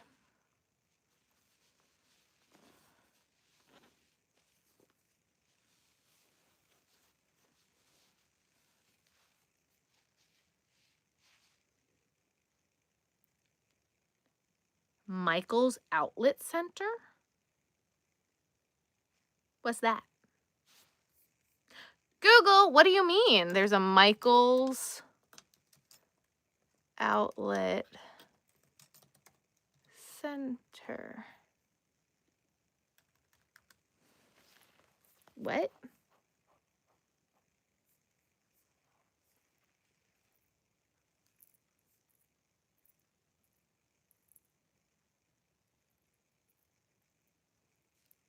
I Googled it and nothing came up. What do you mean? Tell me more. I miss Joanne. It was because of her that I even got started crocheting. I started just as it announced that Joanne was closing for good. Ugh. Hobby Lobby will be the last option. Yeah. Here's my last option. Here's Hobby Lobby. That was my thing. There's an outlet. What? Don't play with my emotions here, friends. Missy Ma'am, 2:30 a.m. Yeah. We are craft show prepping. This is nothing. I was up until 8 a.m. yesterday. I was like, oh, the sun's out. Oh.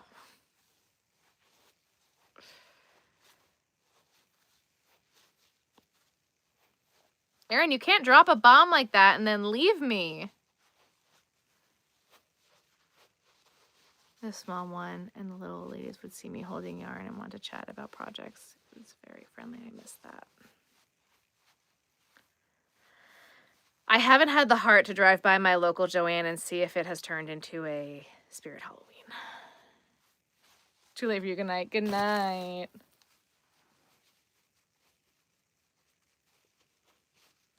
At 9 p.m. after working 8:30 to 4:30. Oh, I'm sorry.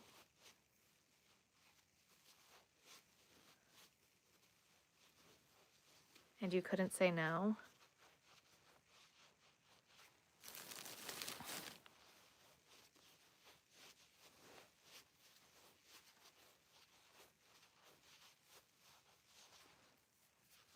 It's 12:33 here, yeah. Nursing management at a nursing home. Oof. Oof.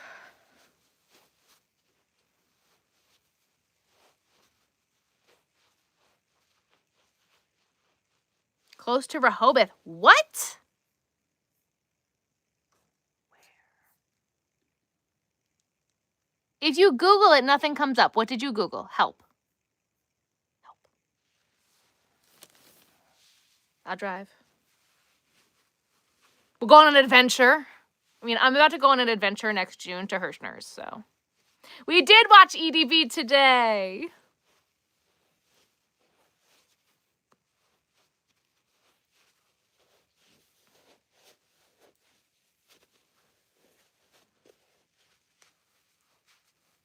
And they call you an hour before the shift starts. Ugh, I'm sorry. That's terrible. We did. In the replay crew, they'll get all of the backstory of the Donna Adelson case.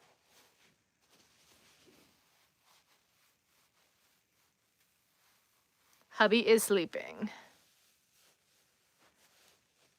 That's your next market. Amazing. How late is it for me? Why are we all judging? It's 2:34 a.m.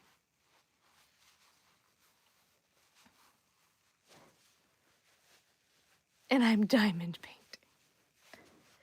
Yeah, I'm going to be trying to go to the Hirschner's factory outlet for their sale in June next year. That's the plan. She really thought she was going home.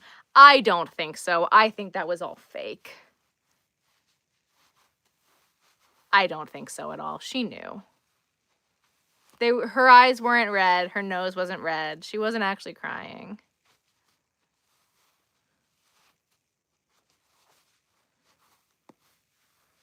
Gotta go to school almost.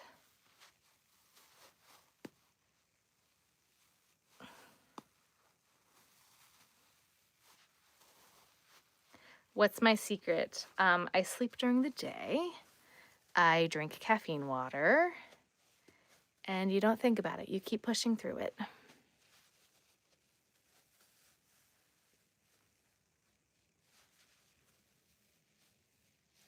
It's mostly acrylic and cotton. Oh, okay, thank you. I'm making a bat, but I'm actually pulling the stuffing out of it because the stuffing clumped weird. Guys, I gotta turn my fan on because it is getting hot in here. 2 seconds.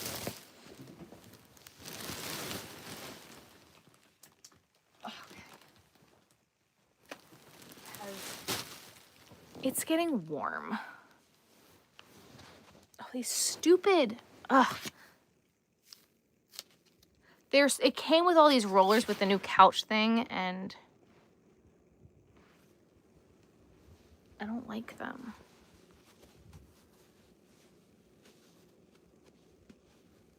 Not new. It's from Turkey. Yes, correct. It is not true. It is not new. It's getting hot in here. Good morning. It's 8:30 in Norway. Your day is just starting. Hello, hello. We drove by it today. Yeah. It was over once I turned 25. Nah. I'm also a night owl. My brain is doing cartwheels, and if I close my eyes right now, my head starts to throb because I have a headache. So we're living our best life. It never is. The most I've seen before is a color or two in the Bernat Extra. That's it. That's unfortunate. Which is kind of crazy because Hirschner's online does really great sales with the Bernat blanket. So I don't know why they wouldn't include that in their factory sale, but I digress. That just goes to show that I will continue to buy it on their website. You're back. Welcome back. What time is it? It's 2:38 in the morning. 4 Highland cows, 6 sea turtles, 9 axolotls, and a partridge in a pear tree.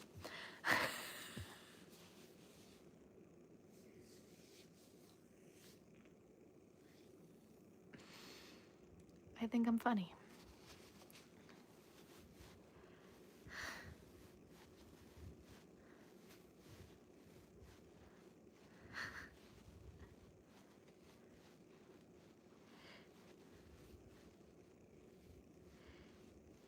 If I didn't have to, like, if it didn't involve people, I would definitely do that for, like, a part of Vlogmas. Like, 12 pipers piping and then make 12 pipers piping. But I'm like, I'm not doing that.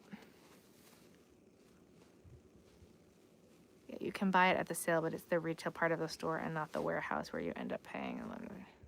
So rip. Mwah.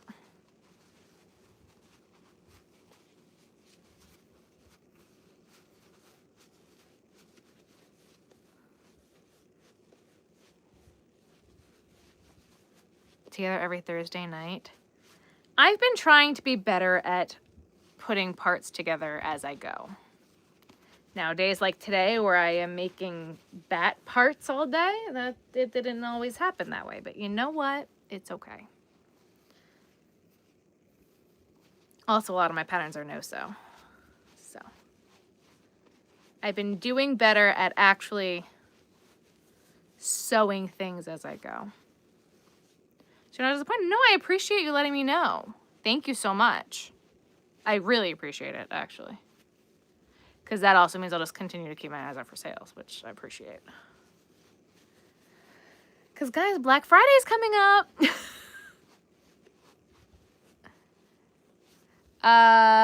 Joanne. Mostly Joanne. However, They don't exist anymore.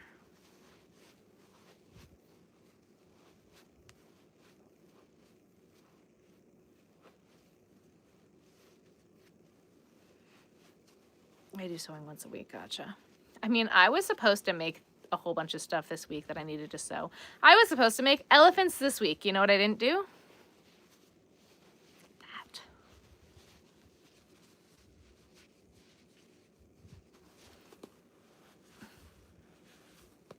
The stuffing is not staying in the bottom of the tail of this bat, and it's making me mad.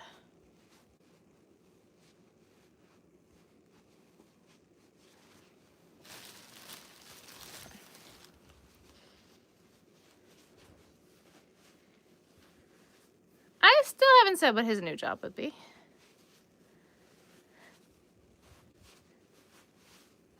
There are still possibilities.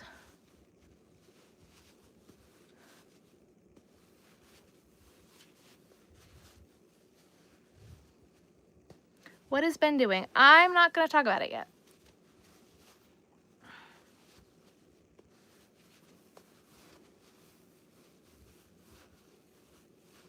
Mushroom themed craft show is this weekend.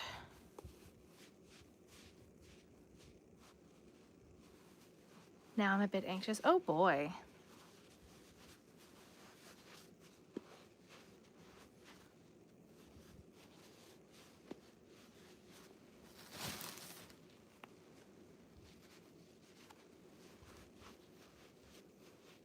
Making stars. Very nice. Oh, someone reported. You didn't report it. Got it.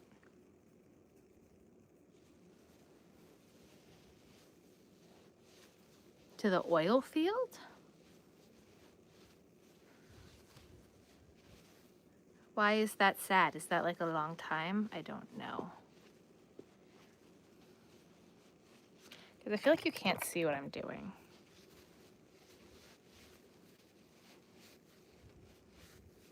I do. I only have two hands. Aaron, you can't leave us with dropping a Michael's Outlet Center and then being like, it's near Rehoboth. There's Michael Kors.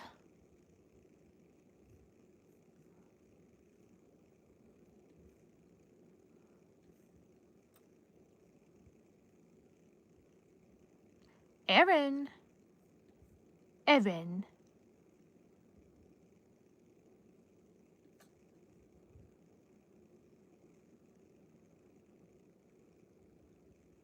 Two to 4 weeks at a time. Ah.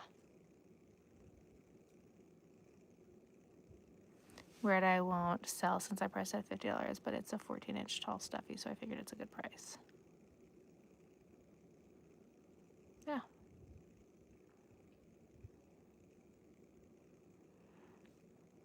He's away for 4 weeks and off for 2 weeks. We see each other every day, so it's a change for sure. Oof. It's just a regular store close to it, but not part of it. Okay.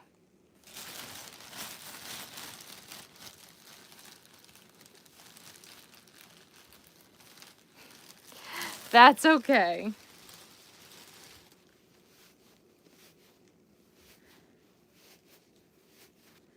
I actually don't name, like I don't tell people at the craft show that the stuffed animals have a name. Because a lot of time kids want to name their own stuffed animal. And then I hate it when parents put kids on the spot with, what are you going to name it? That gives me so much anxiety. I can't stand it. Please don't.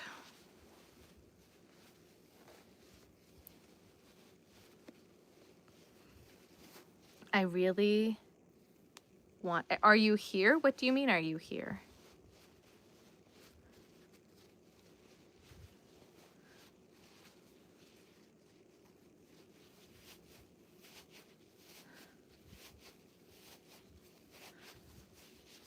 This purple yarn just wants to give me all the issues. Crocheting with it has been horrible.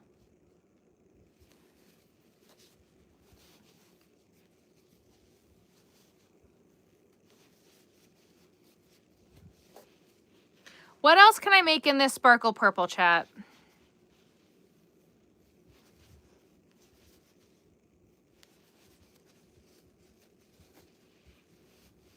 Before so I was making sure. No, I see you.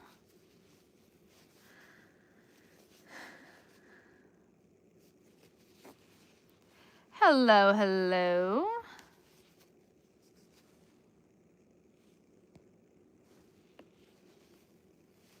Pig. Purple squid.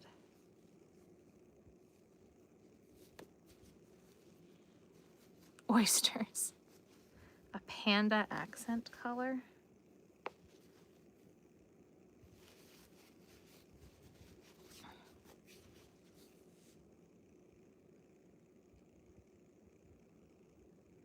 I could see it. Loaf cat.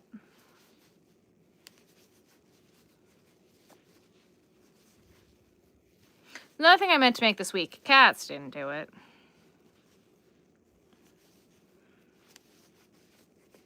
Frogs didn't do it. A mini dragon, a whale.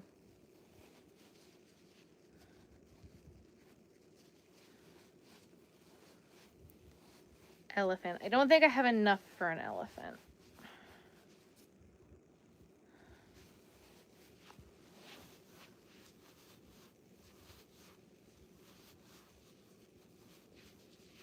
Get it online from Turkey. No, it's on Amazon. It's been online from Amazon for a while.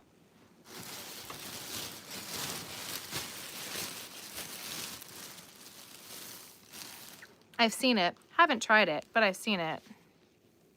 Hedgehogs. I did say that, didn't I? And I meant to get the brown and I never did. I did totally say I wanted to make hedgehogs, didn't I?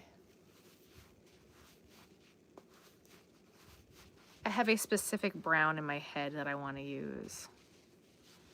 That I know I have a lot of. The yarn that I used for the gingerbread men, that to me made it look diseased.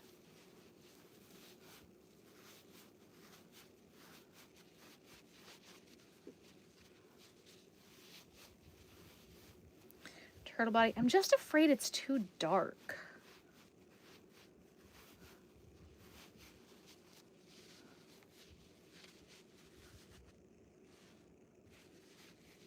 Yeah, this purple yarn. It's, so I don't know. Some of you guys might know this. Blankets, see, like it looks like you can see, when I'm looking at it here, it doesn't look like that at all. Wow.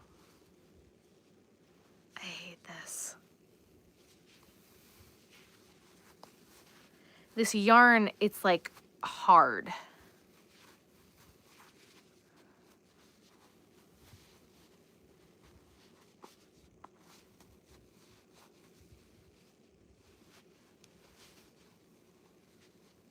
I don't know if that makes sense. It's like,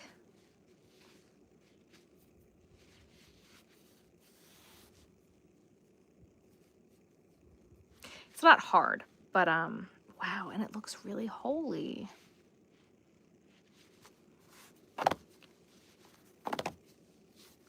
Morning from Spain, almost 9 a.m. Hello, hello. But it's like, it's stiff. Brights Orange does that. They changed the formula, I think, because the newer blanket sparkles that I've gotten have been a lot nicer to work with. But this is a very old skein and it's discontinued, and I'm trying to use up discontinued stuff. I think I still might have one more skein of it. I have to look. I've been afraid to look.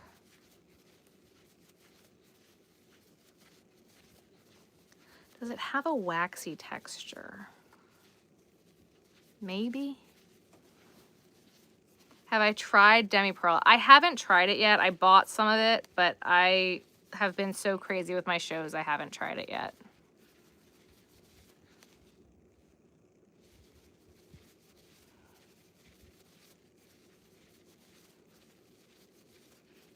Like, working with it hurts my hands.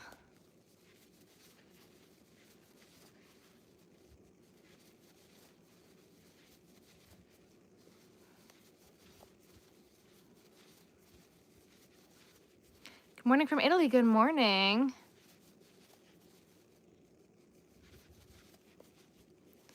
Only same member of the family. Aaliyah, can you put in the chat that Lydia's behind and make sure she hits the live button?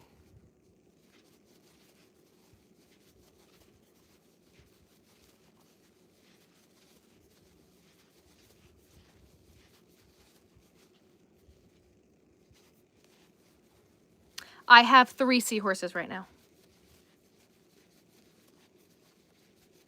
that feel icky and don't glide. Oof. How am I? I'm doing well, thank you. Can spend time working on your octagon shirt. Yes.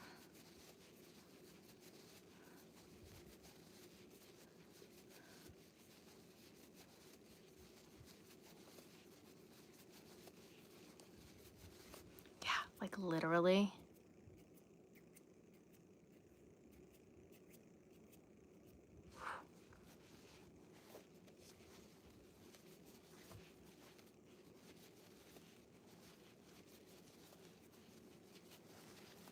I just feel like a mix of both. I agree.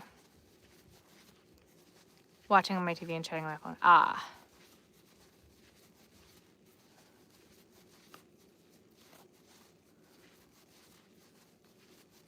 Thank you, Aaliyah.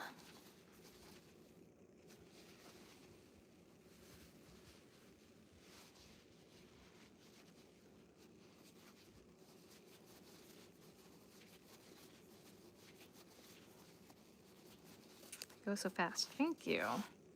I mean, I'm constantly counting in my head. I think that that's something that people don't realize.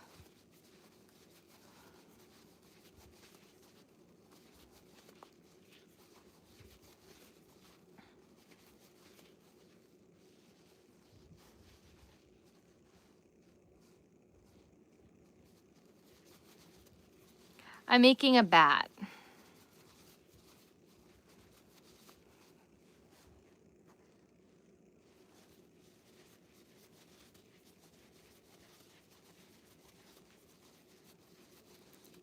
Finally made it alive. Hello, hello, Cal.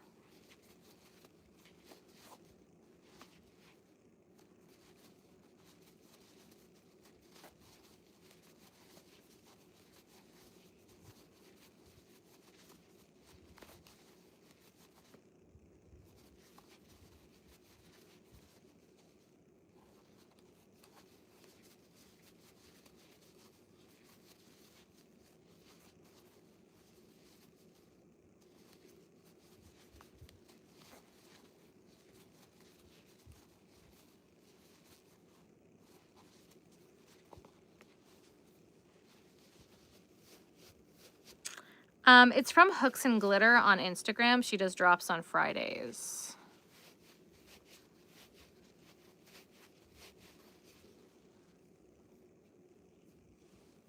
The #1 thingy. Well, YouTube didn't like the word thingamajig apparently and held your comment for review.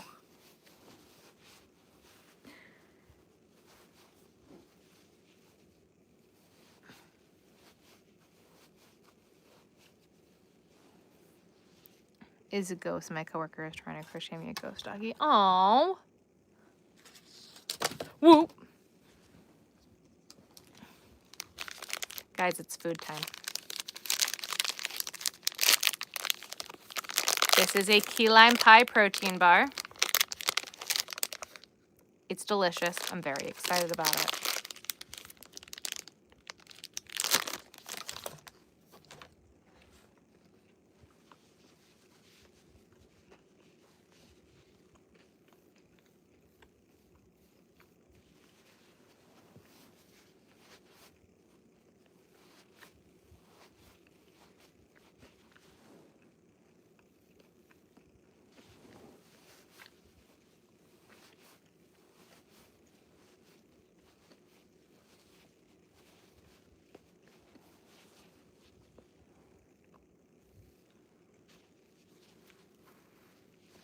I normally start pretty late.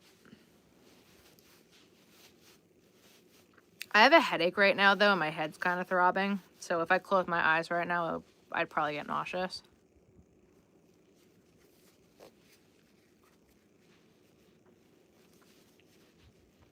Cookies and caramel one I haven't tried. The peanut butter one, not the peanut or the salted peanut. The peanut butter one is like one of my favorites right now. Peanut butter one is like my new hyperfixation food.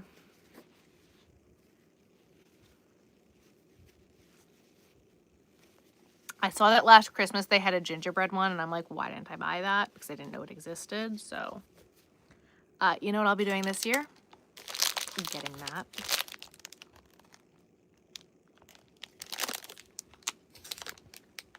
What are we gonna watch tomorrow? I think I'm gonna catch up. Protein bar in my hair. That's cute. Another butter bar in the freezer. I want to watch. Georgia apparently said that they're not done prosecuting. So I want to know who she's going to go to next, and I want to watch that interview. And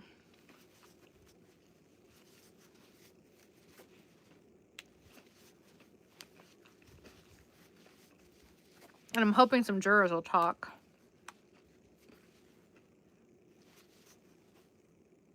Because a lot of them did after Karen Reed.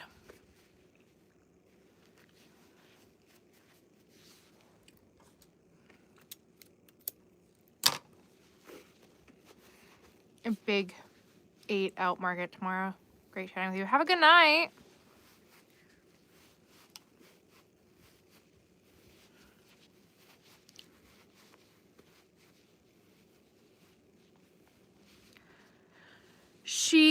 I don't know if she hinted at Wendy or Harvey, or if she's just said that they're not done. So I don't know the answer.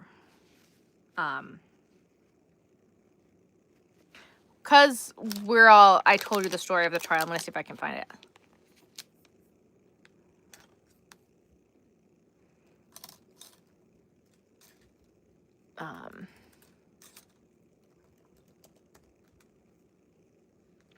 Aaliyah, what's the prosecutor's name? Georgia what?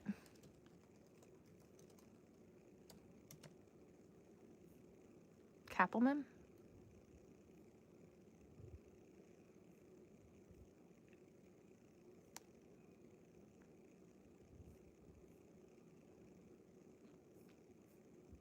There we go. Post.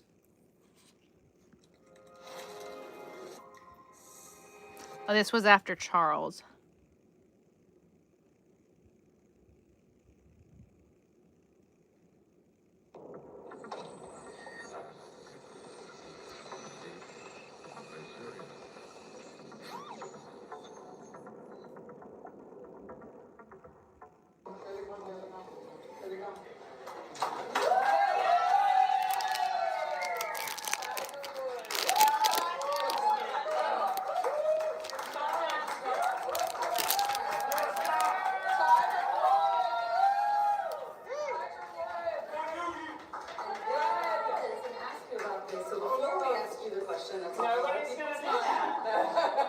What's it like in this moment? What was it like to have this defendant be found? Hey, Sarah.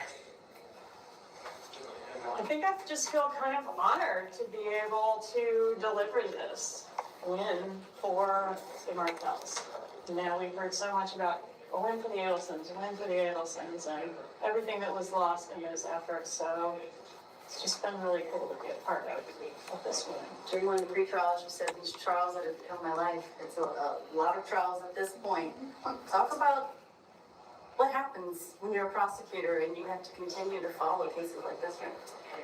Well, I mean, I do have other cases. People don't know that. There are other cases. And I hear about, you know, all of them, but obviously this has become sort of part of my DNA after investing so much blood, sweat, and tears into this case and getting justice. Yeah, I did not follow the Idaho 4, and there was no Idaho 4 trial. Was this one tougher than That one's trial? too tough for I me. don't know. I mean, I'm older, so I think it is. I think everyone's tougher than the last. Yeah, I don't know. I mean, more time passes and there's more stuff. There's more phones. There's more records. There's more emails. So It's a lot to organize, and it's a lot of little pieces to try to put together and try to create something cognizable that a jury can follow and get their head around. Georgia, opening statements right out of the gate, Jackie Fulford appropriated Professor Markell's nickname, calling him Danny. A lot of people were upset about that. Did that bother you? Not as much as it bothered some other folks. I understood what she was trying to do. It was not the classiest move, and I think she kind of realized that and seemed to correct that over the course of the trial, but yeah, probably not a great move. And what about the amount of deliberations? It's roughly the same as Charlie, maybe a few minutes more, but not much. That surprised you because some people were predicting a longer deliberations. A little bit. I actually lost. I thought it would be slightly shorter, but I was being pretty ambitious. But yeah, it wouldn't have surprised me if it had been more difficult for them because it was a large puzzle that kind of had to be put together, but I guess they got what they needed. Hello, hello. Were you surprised? Sorry, go ahead. You are asking. Oh, yeah. I have a different question. Were you surprised by the defense strategy of throwing Wendy and Charlie under the bus? And was the adoptive admissions ruling something that you pre-planned or something that you all came up with at the last moment? We had a few incarnations of how to deal with the fact that she had adopted Charlie's really ridiculous story previously, and we didn't want her to be able to distance herself from that and create a new, better defense, which she did seem to kind of. We did put the mushrooms on the cow. So we did want to try to shove that. Yes, on we her did. and Thank you. You know, try to explain that to the jury. Oh, we've been on for Here's this whole other 152 defense that minutes. she already adopted, and it's complicated, and it has all its pushback that goes with it. So it did feel like a difficult minefield to wade through to be able to explain all that to the jury, but we wanted to make sure they understood that, hey, she's already committed to this defense that's a loser, and now she's trying to switch it up and go to this whole other place, and you gotta pick a lane, it can't be both. So I think that's kind of what we were trying to do, so hopefully we were successful. And it sounded like the new investigation developed a lot of crazy evidence, including y'all were planning to use some phone calls that you were not able to use at the trial. Is the sealing of this evidence going to be unsealed once now that Donna has been convicted, or do you know? Great I question. don't know the answer to that. Make it a bat. No, yeah, I don't know. And you cannot still comment, I guess, about I the think not, details. since it's sealed, right? Yes. It's less sexy than you imagine it to be, but I don't think I should comment on it since Okay. it's sealed by the court. How did you feel when you found out that Dr. Donna was not going to be testifying? Something tells me you were probably salivating at the idea of cross-examining her over the last 11 years. Yeah, it's not like I was gonna, wow, you guys, it's an amazing new story, but I did put tons of preparation into that, so I was a little bit like sad when I took my binder that had 110 tabs and packed it away. So yeah, I was a little surprised. Day's been She good. seems We like got a somebody verdict that on would, Donna Adelson, which tell is her what we're story, listening but to one of the lawyers talk about now. It's trickier and trickier when all these stories are out there, and she would have had to navigate a lot of stuff to get up there. So I do understand why she made the decision she did, and I think it was a smart one, but I was kind of expecting her to testify. What was the new evidence that you thought in this trial might have made a difference that when you came across, that you introduced? I think the fleeing to Vietnam didn't hurt, especially since she denied it. She could have just said, yeah, I went to Vietnam. You know, I mean, yeah, I didn't want to get arrested. But she didn't do that. She oversold. So that was how The leg number and the planner, like, Yes. talk about that, like, how did you guys find that? Was it an aha moment? Yeah, kind of dumb luck. I mean, that thing is so dense, and there's a bunch of them, so we've just been sort of perusing them, and yeah, somebody just stumbled upon it and had an aha moment. And how Rob Ailes' testimony, how key was that? I think it was important, didn't you? I mean, I thought he was so genuine, and what a guy to be able to do that, you know? I mean, what a terrible situation for him to be put in, and to be able to rise above that and do the right thing. It's really impressive. Did you all wait for this trial to put him on? Why did he not testify previously? I just didn't want to do it to him unless I felt like it was absolutely necessary, and I really felt like we needed him. I won't talk about Ben's job until he gets a new job and the job says it's okay to talk about on the internet. You said that word. That's a bad word. The bad word. Let me ask you another question. Worry's a bad word. Well, that's tough. Should we say stay tuned? Do we need to stay tuned? Stay I mean, tuned. you can stay tuned. See? one of the You can questions stay for me, I mean, tuned. Your father played football, I understand. It was my first Knowles game, and I take all the credit for the family. Lucky you. I take all the credit for The that. goals. And I found out, maybe through the grapevine, that someone else in your family is a professional female golfer, or that you're close to. I don't know if I'm right about that. Maybe not, but you get to, Sounds cool. do you think you get that competitive spirit from, from dad, from your family? Yes, I think both sides of my family are extremely competitive, and if you came to game night, you would see. So Georgia said stay tuned. That she didn't want to be asked the question, but in answer to the question, she said stay tuned. Do crochet rings for tension work, or is that more of a personal preference? My personal, not so humble opinion is that it's gonna make your tension worse, and it's not gonna teach you how to have proper tension. And the way that I hold my yarn, there's no way for a tension ring to work. But I know some people who swear by them and love them. So for me, I don't get it, but that doesn't mean that it's not for some people. Yeah, not done yet, right? Not done yet. That's what she said. Are we just putting things together from my video yesterday? No. Everything from the video yesterday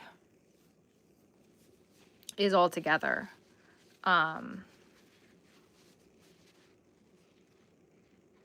Or everything that I wanted to put together is together from that. This is stuff that I actually made today. Some things are just gimmicks, yeah.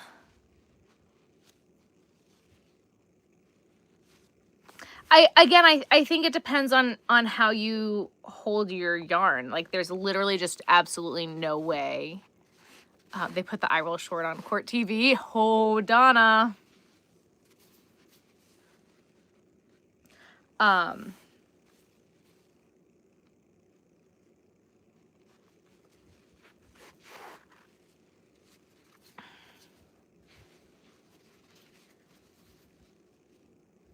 Was Georgia Kappelman the one who also prosecuted Charlie and the other one? You didn't get a notification I was live again. I'm sorry, Anna. Make sure that the bell is hit, and if it is, unhit it and hit it again. See if that helps. We've been live for a while.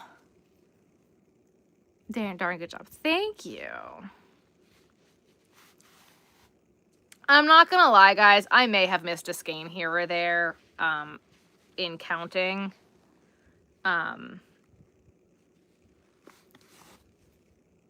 Some days it was just really hard to keep track, but I did the best.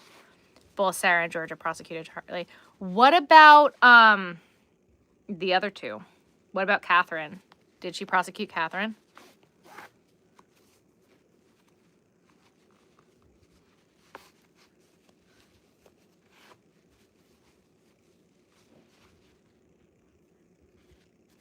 I'm very interested to see what Charlie's trial was like. I really want to see his testimony.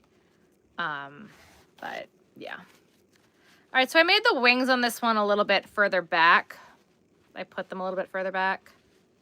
But it's fine. Someone will love it. It'll be fine. It's more of in a flying pose than in not.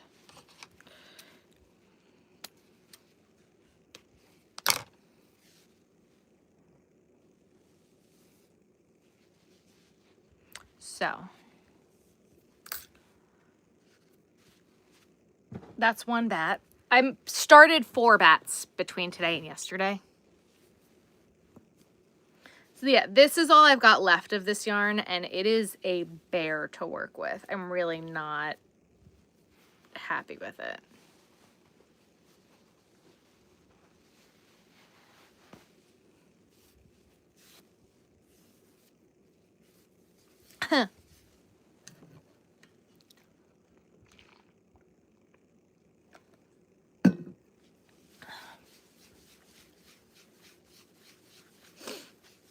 I want them to do some sort of like documentary like they did with Body in the Snow with the Dan Markel story. I don't know if they will, but I want them to.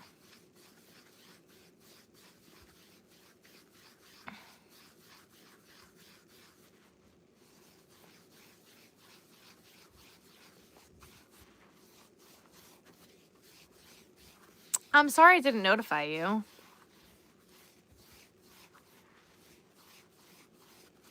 I can claim old age, yeah.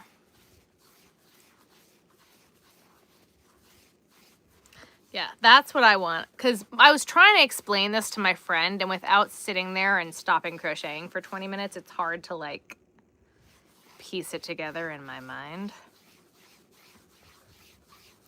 So. We do have a craft show this weekend, yes.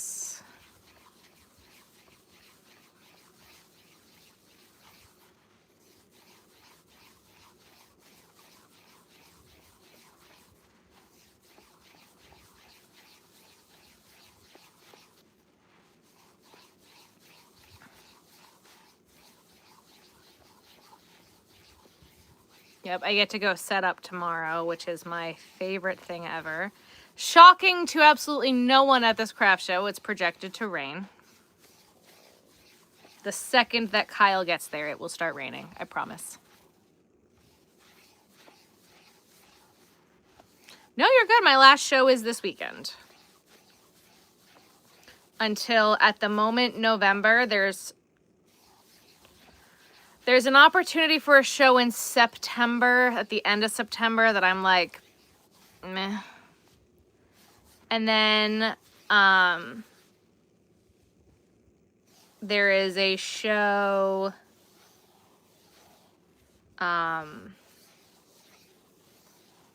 actually there's 2 shows in October that I was like, meh.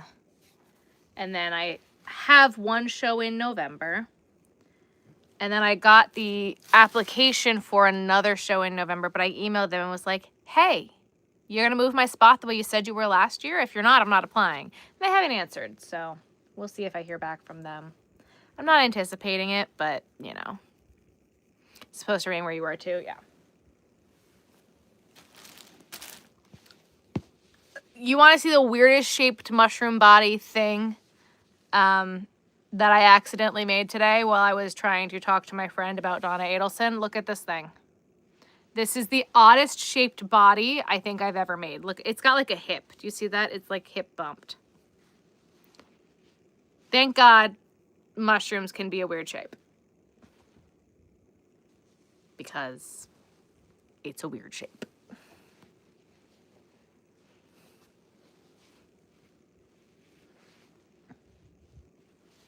Oh, is that like the perfect size? Should I go maybe 1 more? 1 more?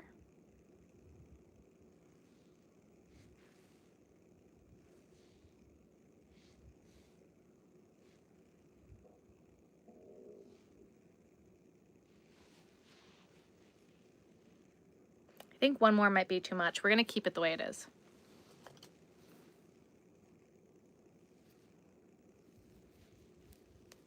I'm afraid 1 more is gonna be too big, guys.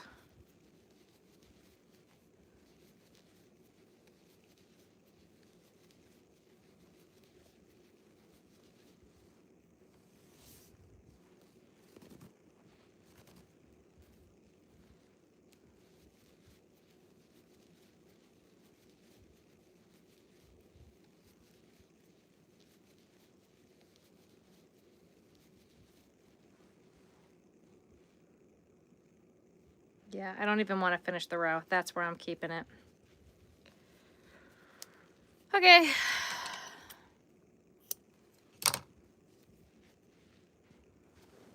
Now I'm going to do the neck piece, then we'll finish the head. Sew it on. Then we're going to do the head of another one. Sew it on.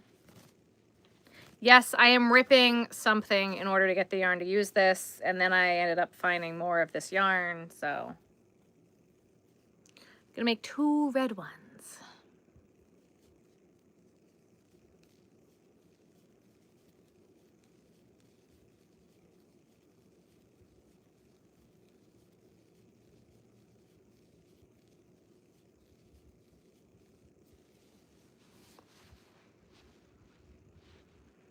Too many.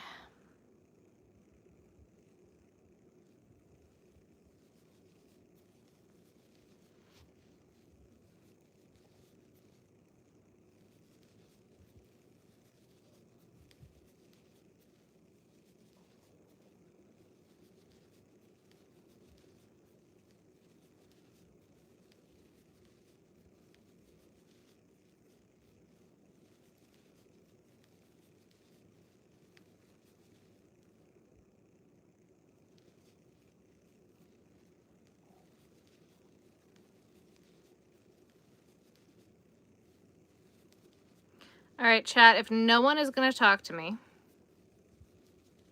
no shame on you guys. I'm going to keep playing this interview because I want to hear the rest of it. You're going to be mad if I do that? Good night, Robbie.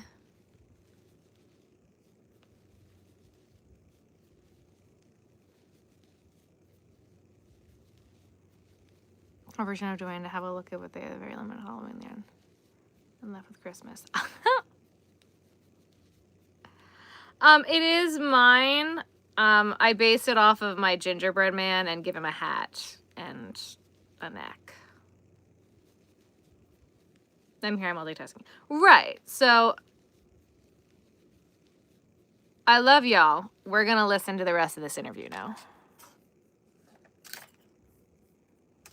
I'm gonna back it up a bit.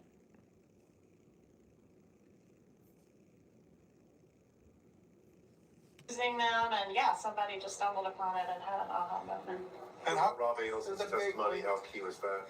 I think it was important, didn't you? I mean, I thought he was so genuine, and what a guy to be able to do that, you know? I mean, what a terrible situation for him to be put in, and to be able to rise above that and do the right thing. It's really impressive. Did you all wait for this trial to put him on? Why did he not testify previously? I just didn't want to do it to him unless I felt like it was absolutely necessary, and I really felt like we needed him in this one. Georgia, does Wendy have reason to be worried tonight? You said that word. That's a bad word. A bad word. Let me ask you another question. Worry is a bad word. Well, last time. Should we say stay tuned? Do we need to stay tuned? Stay I mean, tuned. you can stay tuned. You One other can question stay for me. I mean, tuned. your father played football, I understand. It was my first Knowles game, and I take all the credit for the family. Lucky you. I take all the credit for Go that. Knowles. And I found out, maybe through the grapevine, that someone else in your family is a professional female golfer, or that you're close to. I don't know if I'm about that. Maybe not, but you get to, Sounds cool. you think you get that competitive spirit from, you know, from dad, from your family? Yes, I think both sides of my family are extremely competitive, and if you came to game night, you would see some pieces being thrown around the room. The most important question, do you have a fifth grade suit? I don't know, I'll work on that. Number 5, number 5. Georgia, For can I Sabbath ask about Pride. Charlie Adelson? Last year you were going, it seemed like the state was going to. This call is him. about- And this is then the Donna this Adelson time around, case. No one called him to the stand. Why? Because we didn't want to tangle with him unless we had to, and we felt like we were able to successfully get out the story that he told at his trial and marry Donna to it as much as we needed to without having to. The trial is some crazy shenanigans. I went over all of it before. It's way too much to go into. Watch playback. I go over all of it. If I'm not mistaken, this was the first trial where you guys were able to access WhatsApp messages. Was there a new am I right about that? Was there a new technological advance? WhatsApp messages last time, but they are encrypted, so you really do have to get them off the device itself, so we were able to retrieve some threads. And was that related to getting from Donna's device? Was your all's case more? It's the murder of the woman who's on trial, Donna, her ex-son-in-law. But there's been 4 trials with 4 different people who have now been convicted because Donna has officially been convicted, and Polished. The demonstratives seem to be up a notch from before. Yes. Yeah, times I change. didn't make that. I only connected, I did get some wonderful volunteer help, so I don't know if she wants to shout it or not, but. Were there other things that were new and improved? Some of the witnesses even seem to be testifying a little smoother than before. I don't know. Did they? What's this channel? We are crocheting and talking true crime. Yeah, if the trial had gone forward a year ago, you wouldn't have all the evidence from the new investigation. How significant was to have that note from Drina Bernhardt? I thought it was great. I thought it was, Yes. when she showed up with that, it was like Christmas Day. They did a good job. It felt like this trial didn't mention Wendy's name more. Is that just because of who the defendant was, or is there a strategy behind more evidence against Wendy coming out? I think it was because of who the defendant was and how important the motive was to establish, which largely arose from. I will not crochet your cat anything, no. Can you say a little bit about the boys? I can feel the emotion. Complicit in the murder of her son-in-law. Yeah. Boys. Oh, gosh, yeah. Yeah, there's no justice for them, and I haven't done them any favors today, and I lose sleep over that fact. It's tough. I know that, yeah, the family's just been totally destroyed, and I think that. Favorite yarn to use? Probably Bernat blanket yarn. So, yeah, I wish them nothing but the best, and I hope they can reconnect with their paternal relatives and. Good job. Were you surprised by the defense strategy of throwing Wendy and Charlie under the bus? And was the adoptive admissions ruling Was the ex-wife arrested? Not yet. It was a conspiracy to commit murder. And this is the fourth person to be convicted in this case. My carpal tunnel surgery, I've been on the public semi-urgent waiting list for 5 years and I'm over it. Oh my goodness. Do I think that the ex-wife is involved? Yes, I do. Did they just say that does Wendy need to look out and beware? Yeah, they did. So far, this is now mother-in-law, brother-in-law, brother-in-law's girlfriend, brother-in-law's girlfriend's baby daddy, and his best friend. You haven't been here in a minute? Yes, I do. Hello. I don't normally play the Do You Remember Me game, but I do actually remember you. So, welcome back. Welcome back. Happy you're here. How are you? But we got a verdict today, and that's why she was doing interviews and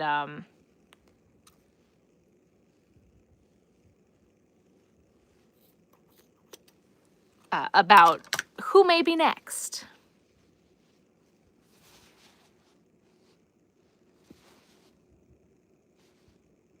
Okay. Why'd they want him God so bad? Really contentious divorce with relocation of the children.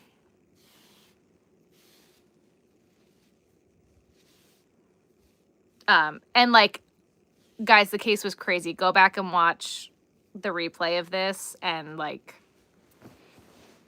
I try to go over all of it. I've been watching 8 hours a day for the past week while it's been in trial, and mind blown. Mind blown. Mind blown.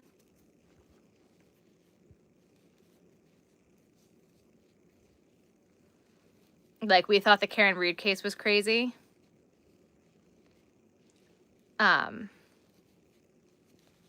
This one was also very crazy.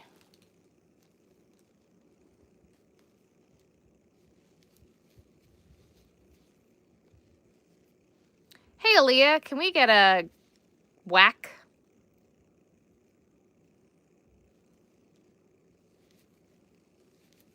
Oh, thank you, Aaliyah. Was that one satisfying? Because that felt good to me. We watched the trial on YouTube on Emily D. Baker's channel. She's got the Emily Show or the Emily D. Baker channel. Yeah, I'm making a mushroom guy. A fun guy.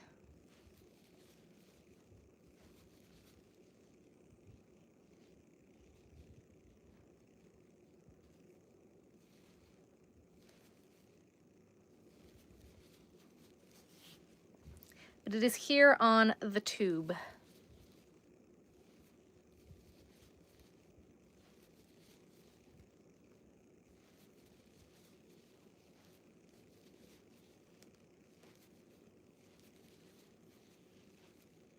Nice to see you again. That's all right. I'm glad you're here. Thank you, thank you. Where'd you go?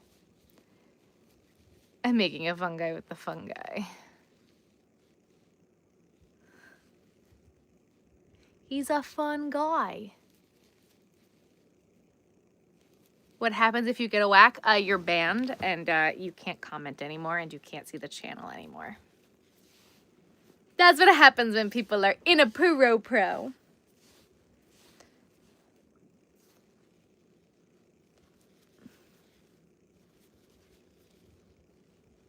In a pro.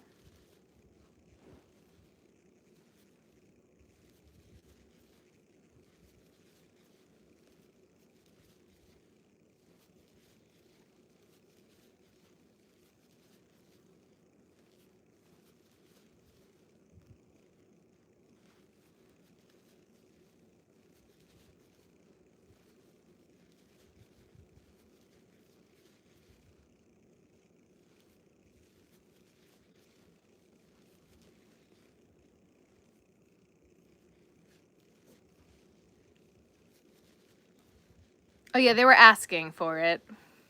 We don't whack haphazardly. I mean, we do, but...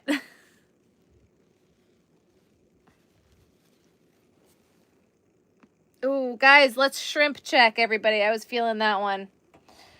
Shrimp check, posture check.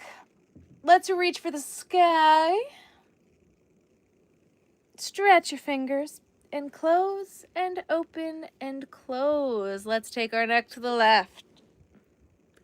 And snap, crackle, pop to the right. Take it back now, y'all. And take your hand and stretch it to the one side over your head and stretch your neck. Extend that shoulder down. And sit in it for a second, and then we're gonna go to the other side. Tilt the head, bring the hand over. Ooh, and I'm almost hitting my plate with my food on it.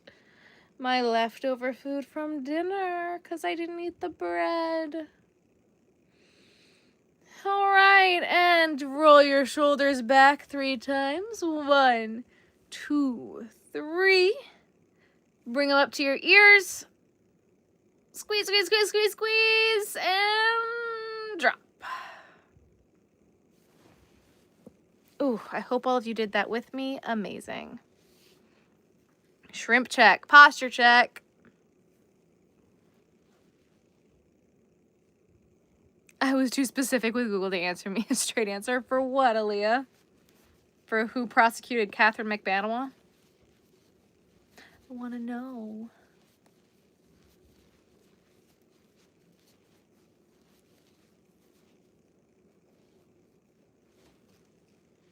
You are welcome.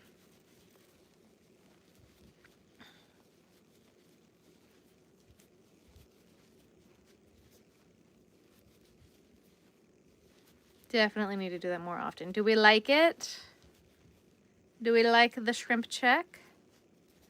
I like this new addition to the lives. Okay, cool. Glad we like it. I was thinking about adding it to videos too.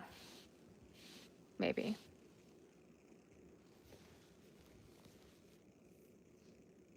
Channel my inner yoga teacher.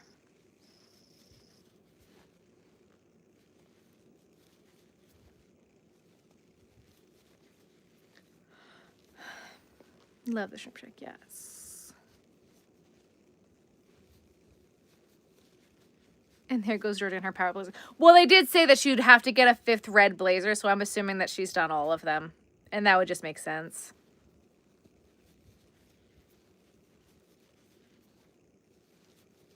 We should de-shrimp when we have to get up and check our laundry. I want to de-shrimp like once an hour.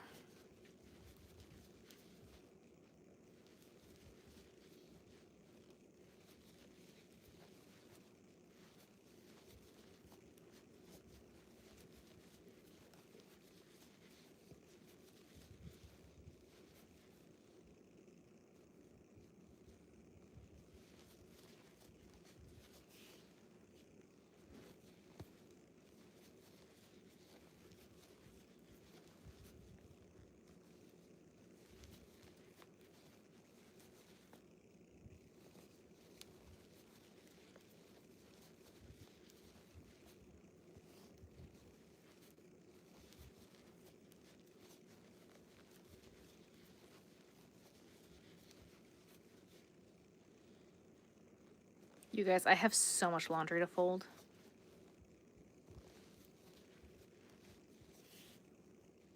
Did I do finger and hand stretches last time?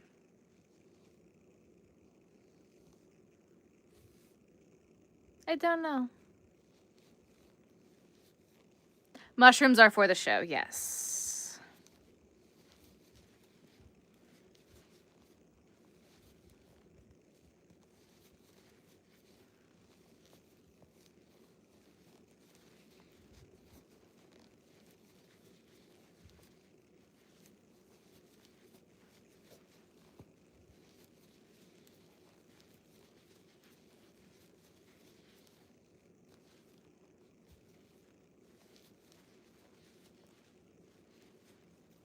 My show is Saturday. I hate folding laundry. I tend to hang almost up everything. I just don't have enough room to hang everything. Otherwise, I totally would. I have no idea how many mushrooms I've made and how many mushroom men, like little fungi I've made. I have no idea.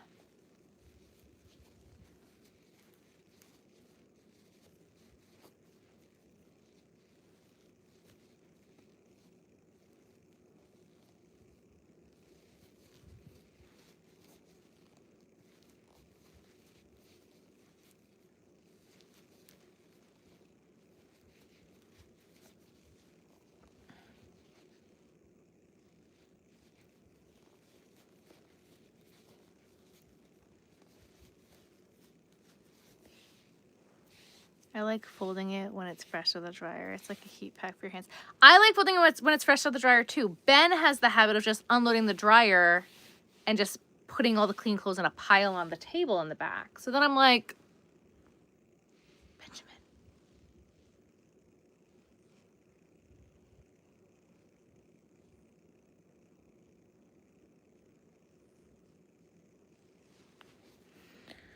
Hold everybody, please. I must count now.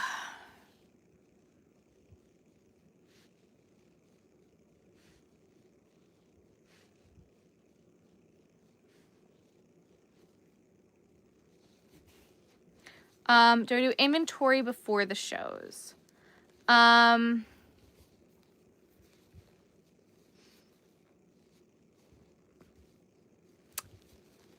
try to keep track. I really do try. Hey, good looking. Did you really think that was gonna work? And that was the line you decided to go with and come up with. Just a question.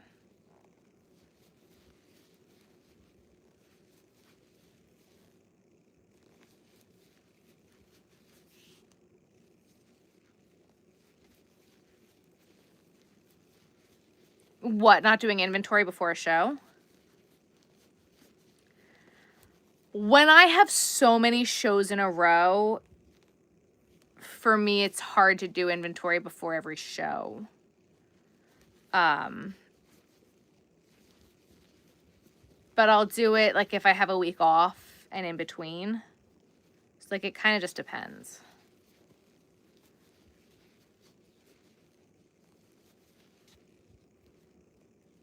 As long as I have my goal number hit, quite frankly, what I have. Oh, fresh clothes out of the dryer.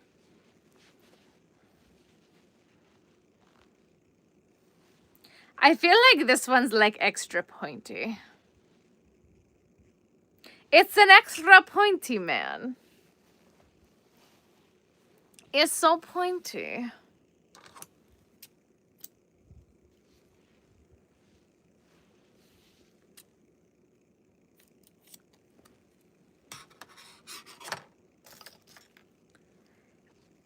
I'm telling you guys, I'm really hoping that this next week, after this craft show, I'm going to like get some things in my house in order, like folding all of my laundry, like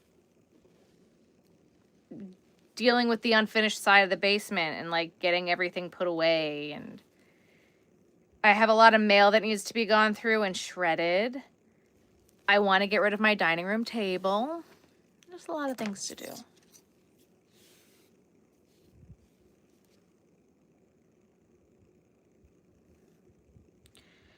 You don't own a dryer. I am so sorry. Are dryers not a thing really in Australia?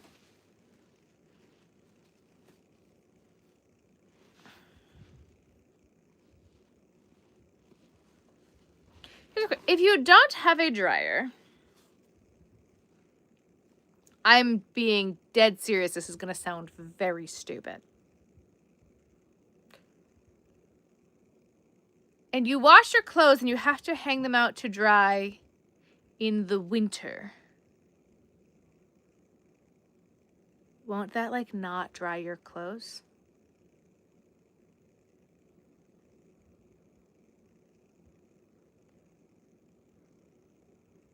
Mine is necessary. Gotcha. I had one, I got rid of it. Ah. Like, I feel stupid saying that.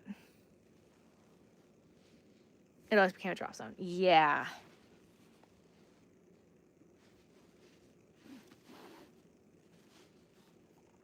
And we have a breakfast nook bar type thing. That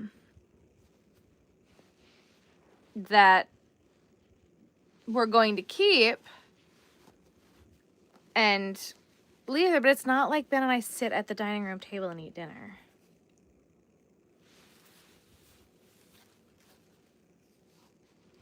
Not as much. I use mine in the winter and the rest of the time I hang it up. Interesting. I bring them inside and dry while the heater's on. I have a split system, so I point the fans. Ah, interesting.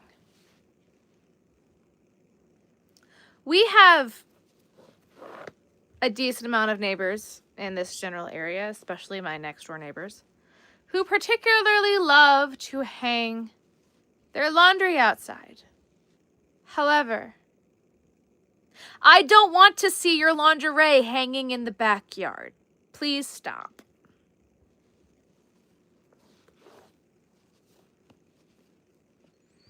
I understand it's delicate and you don't want to put that in the dryer. But I don't want to scar my eyes either. I don't need to see that.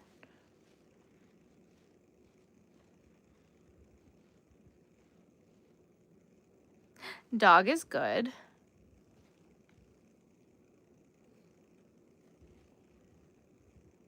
Like, it was like a one piece, like little dress thing, but I'm like, I know what that is. I don't want to, just no, please.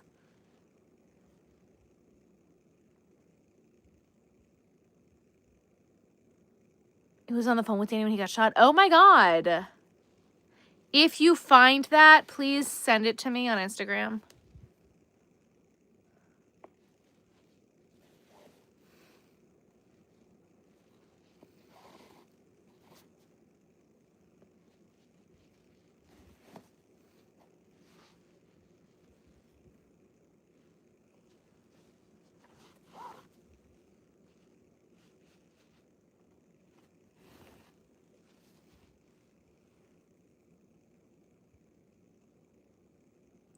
Lingerie should be hung on a drying rack inside your house.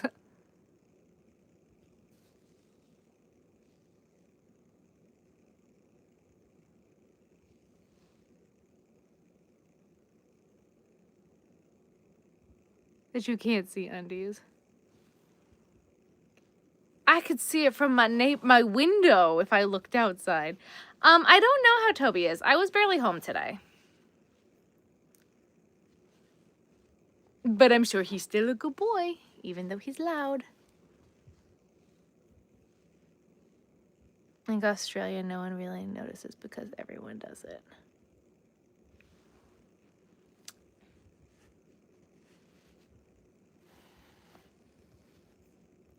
Interesting. Well, that was something I didn't need to know about my neighbors.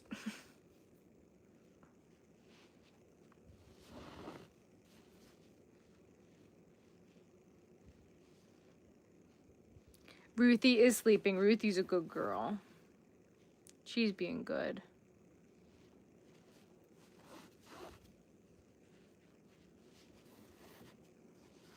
Mushroom guy is so adorable. Thank you.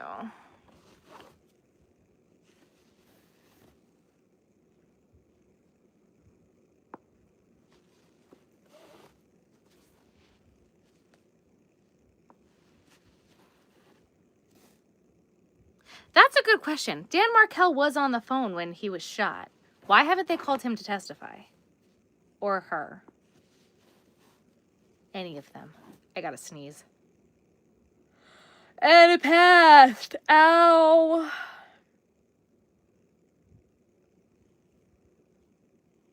Whew. I saw stars with that one.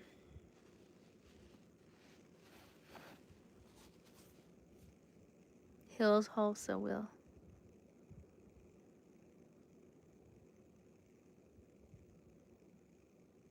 Yes, they get faces. She's always so quiet. Who's so quiet? Yes, they get eyes. I guess they don't get a full face, but they do get eyes.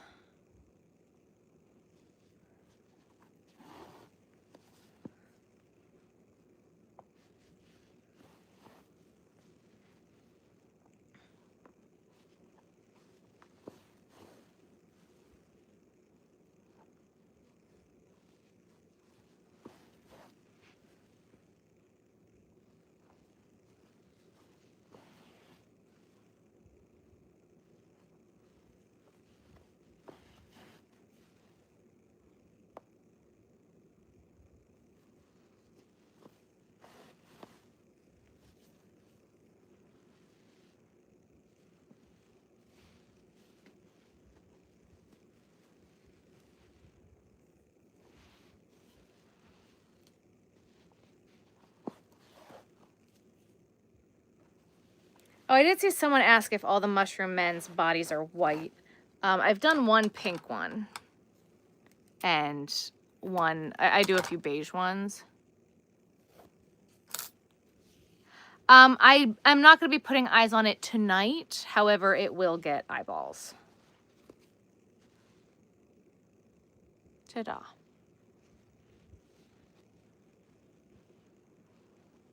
Lovely. Done.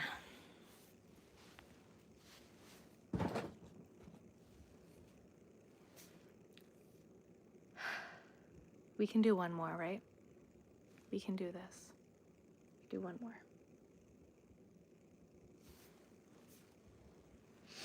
I'm so tired, guys.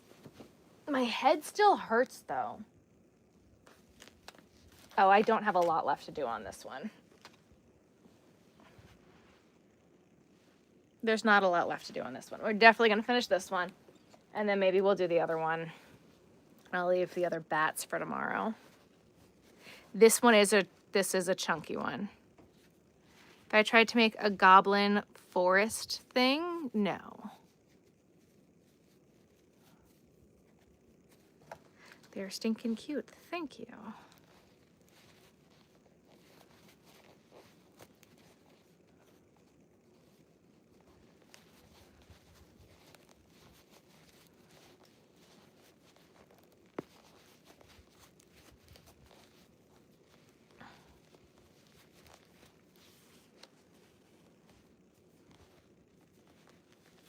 I'm hoping that this pink one sells, because if this pink one sells, I have so much more of this yarn and it would be a great way to use it.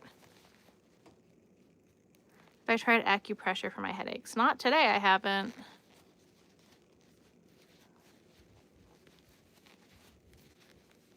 It's because of the rain, yeah. The rain is messing with my head.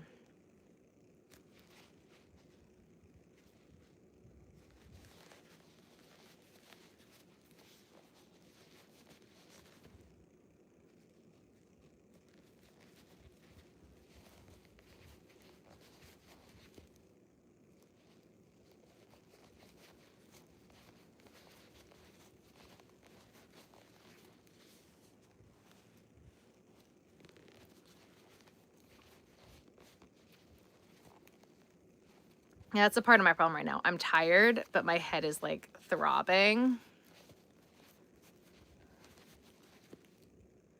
I think I'm actually gonna need to take either Tylenol or a Nurtec before I go to sleep.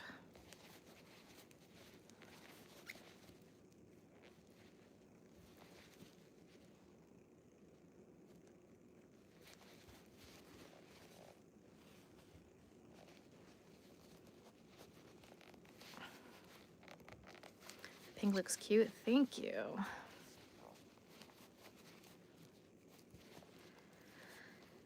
Again, I just hope it sells. I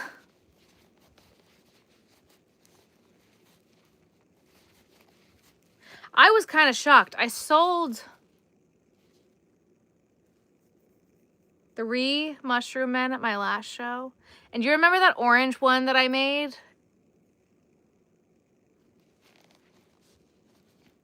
I'm not pushing myself too hard. It's raining, and the rain in my head, not happy. You hate both? Oh, not the mushrooms. Okay, headaches. Got it. Or the one that won't let you stay awake. Yeah. They're both terrible. This one it's just at a point where I'm like, I can't close my eyes. You're so good. I only read I hate them both, and I'm like, the pink and the white? You don't like them? Okay, that's fine. I follow Emily D. Baker. I watch Annie Elise sometimes. I watch Call Me Chris sometimes. I really like EDB's style. I don't love Annie Elise's style, but her production value is fantastic and it's great, but her cadence and her voice is just, it's not for me. But I think she puts out great content, and I think her videos are great.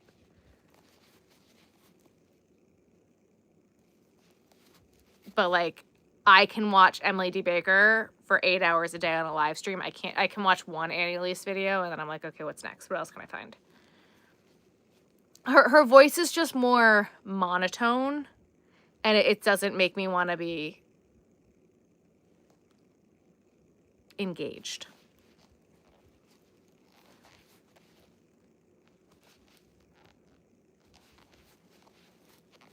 It was about one of the kids' education. I can't even imagine.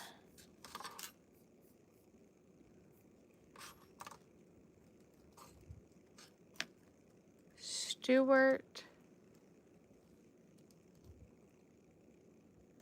Schlazer.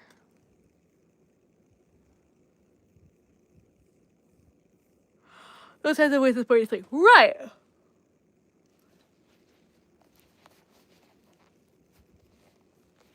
And like, she's trying to be all spooky and true crimey, and it's a vibe, and I get that.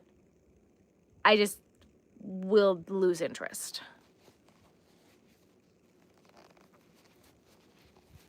They play the call as much as they can. Did you find it? Whereas for my taste and what I want to watch, Call Me Chris sometimes gets a little bit too gimmicky and like takes the joke that she thinks is funny to a point where I'm like, what are you doing? So yeah.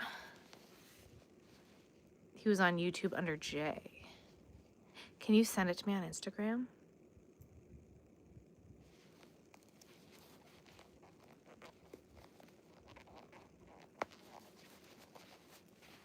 And that's not a them issue at all. That is a my brain can't do it. Copy the link. Do you have Instagram or email? Send it to me through email. Like, just copy and paste the link in a direct message on Instagram or to the contact me page on my email.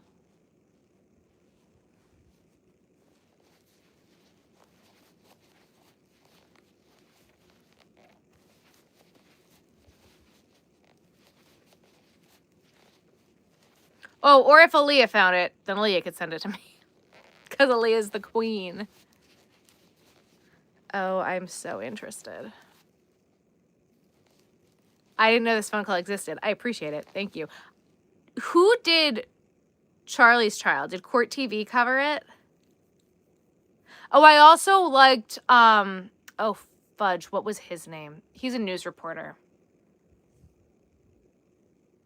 From Idaho. East Idaho News. Nate Eaton. I like watching Nate Eaton too. He was covering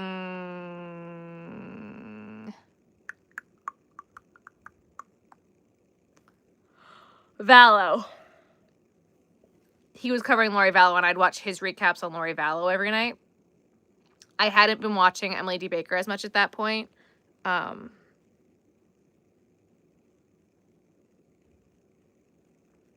But like some of the jokes and the references that Emily D. Baker makes is literally what my brain is saying. And I think it's hysterical, and I think she's so good. I also watch The Lawyer You Know when I need more lawyer content. He covers a lot of the same stuff that Emily D. Baker covers.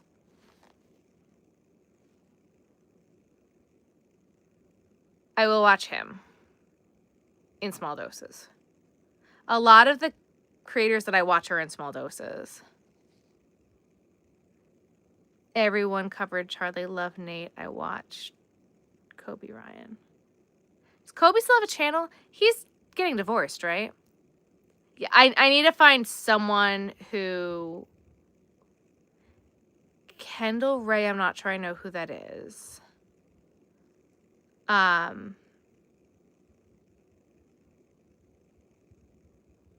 need to find someone who did like recaps the way Emily D. Baker did with Donna for Charlie. Because I'm not going to sit through 10 hours a day of Charlie trial without Emily D. Baker's commentary. Maybe I would. Maybe I would.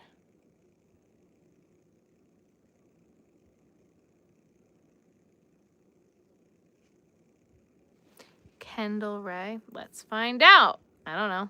Who are you? The one person that everyone was watching cover the Diddy trial, I could not watch her. Couldn't do it.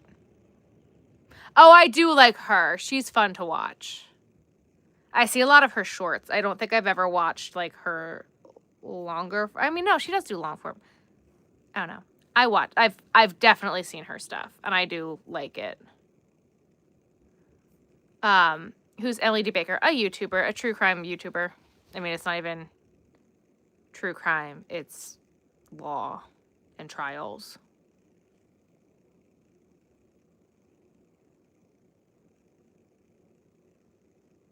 Are you sure? She is a lawyer and a legal analyst.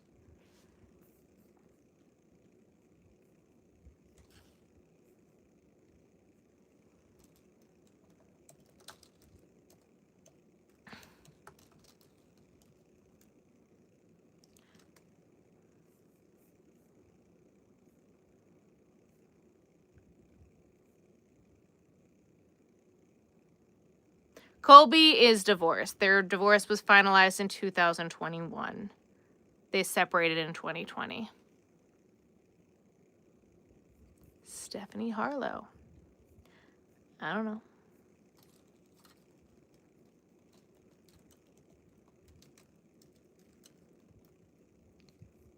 I'm also like really bad with names. Nope, I have never seen this person before. Oh, you know what? No, my friend told me to watch her and that I'd like her. In October of 2019. I think this is who Felicia told me to watch.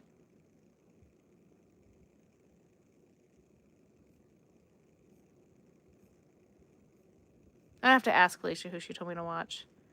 I don't know.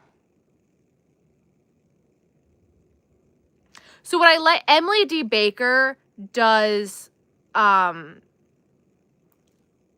like she did the Johnny Depp and Amber Heard trial. Like, she covers, like, the newsworthy trials.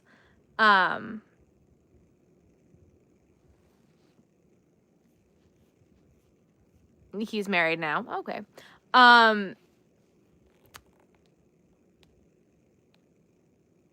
Words are really hard right now, guys. I'm getting sleepy. What was I saying? Because it's gone. Oh, she does, like, pop culture law. It's not a lot for her about true crime, though there is some, but it's, like, cases that are interesting. Like, the Karen Reed shit. Oh, my God, I ate that crap up. But, like, breaking down the sensationalized cases that are in the media.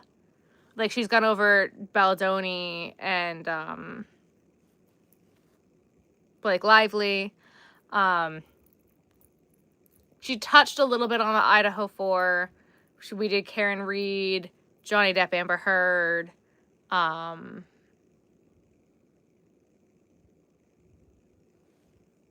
Yeah, but I watched all of Karen Reed's retrial. I might even go back and watch Karen Reed's first trial because of all the fallout from the second one. I'm like, I want to see Adam Lally case. I want to see it. I want to know what that was. He's on his way to CrimeCon. Oh, that's fun.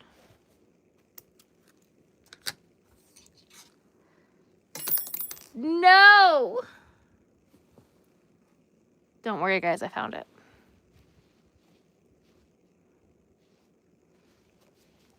There's also one girl who does, like, makeup tutorials and talks true crime. Honest to God, though, when I go to my friend's house and we're making at her house for craft shows, we'll just throw on Dateline. People are like, what are you watching on TV or Netflix or whatever? I'm like, Dateline.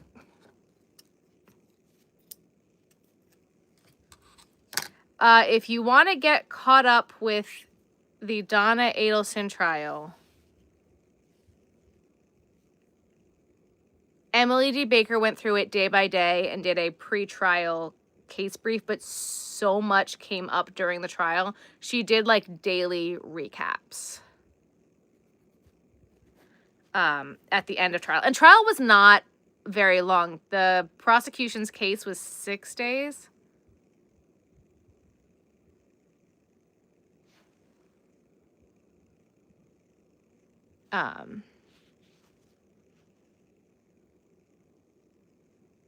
Mom, uncle, and stepdad. Oh.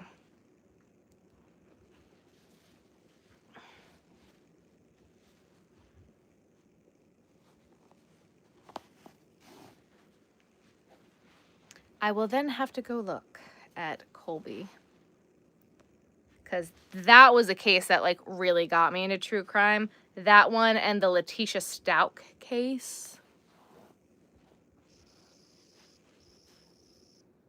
That one with Gannon was, God, heart-wrenching. Bailey, that one. That's her. I'm so bad with people's names.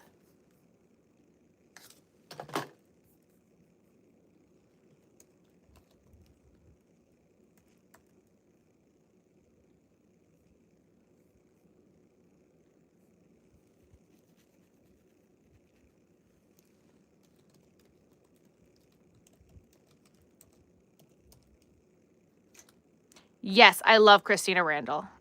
I have watched a significant amount of her stuff.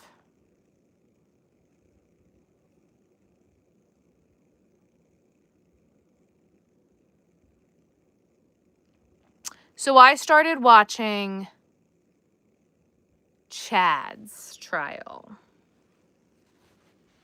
And then I watched Lori's first trial.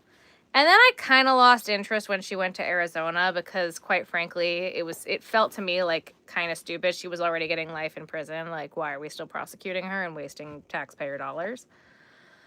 But I understand people want their justice, but whatever.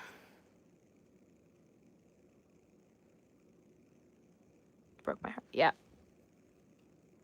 Danielle Kirsty. I don't know who that is. Is she on YouTube? I have such a headache, guys. I'm finishing this one and I'm done, FYI.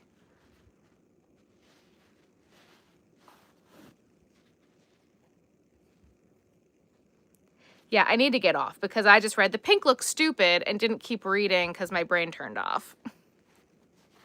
Stupid cute. Thank you.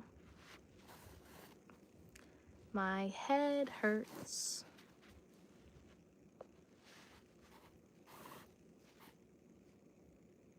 Have a good night. I'm falling out crocheting. Have a good night.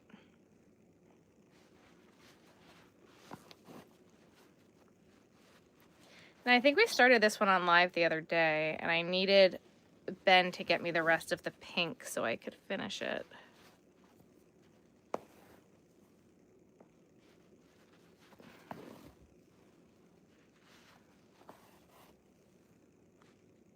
Because it was out of reach.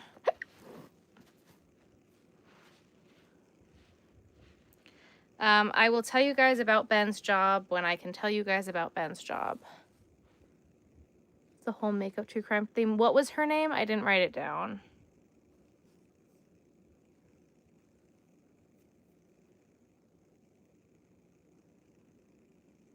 It was cute for sure. Thank you.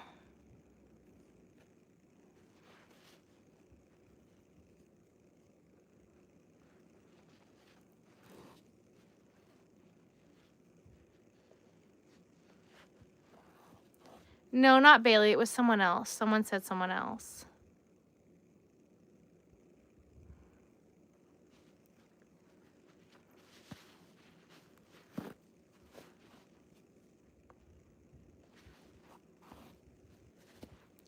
Danielle something.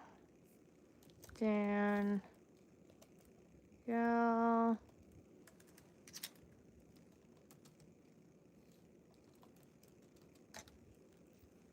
Kirsty. I like the colorway. Thank you.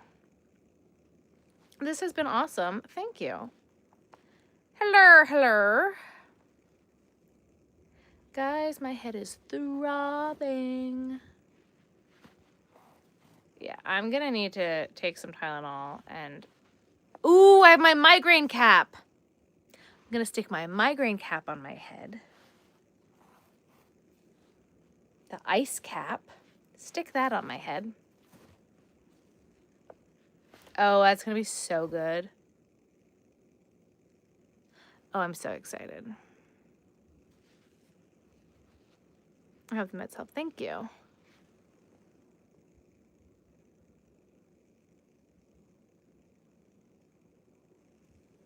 The chick with the kids. That is not specific enough, unfortunately, for me to know who we are talking about.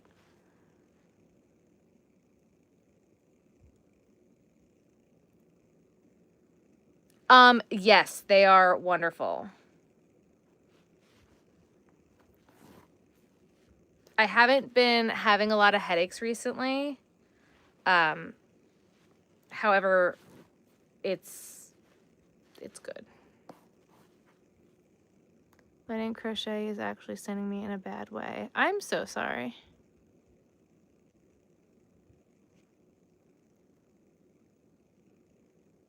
My glasses. I'm wearing contacts.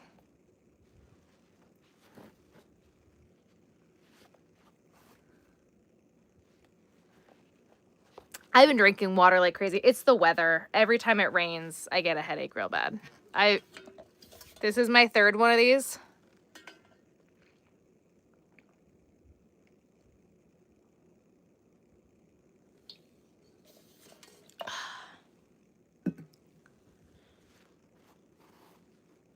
I hope you feel better. Thank you. Yeah, it started raining and that's when my head started not feeling great. And that's when I decided I'm going to go live. Because if I'm not going to sleep anyway, I might as well be on the internet. And it was my live day, so you know. Well, a lot of times people get headaches because they're dehydrated. Water normally does help that. But in this particular instance, I'm 98% sure it's a pressure change headache from the weather.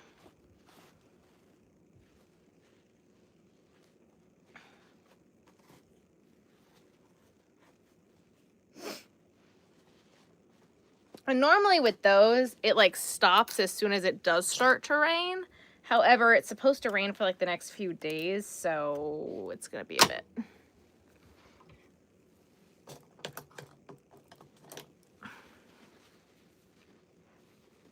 As soon as the pressure fixes itself is normally when it stops for me.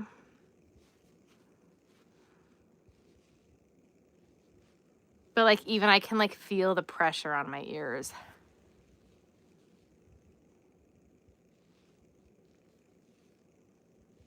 And they hurt so much. I'm so sorry to hear that. Yes. A fungus, so his name would be Gus the Fungus.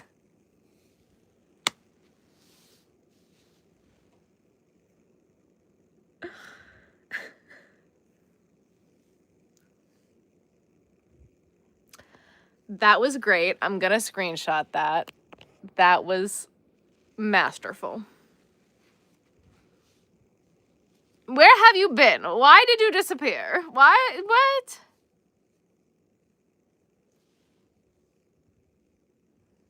Your headaches are mostly caused by overstimulating environments. I mean,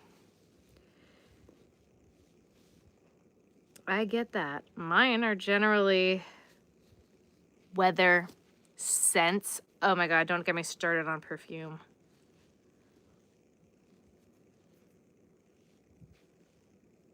I never understood why so many people wore so many perfumes or like could deal with the smells until I realized that that was a trigger for my migraines. And I'm like, oh, ew, that's why I don't like perfume.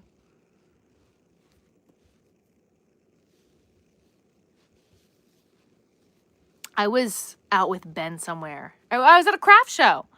I was vending and I got a massive migraine. Some woman was walking around with this horrible, like, it was like she bathed in it, rose-scented shampoo, and I was, like, dying.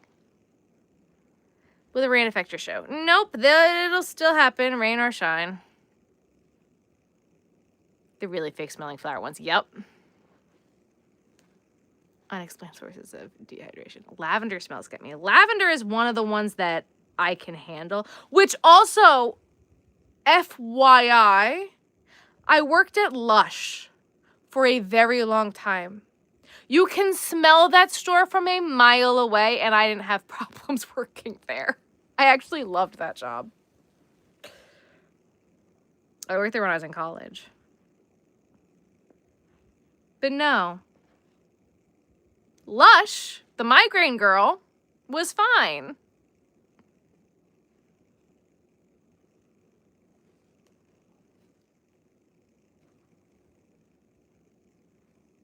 It just takes me out.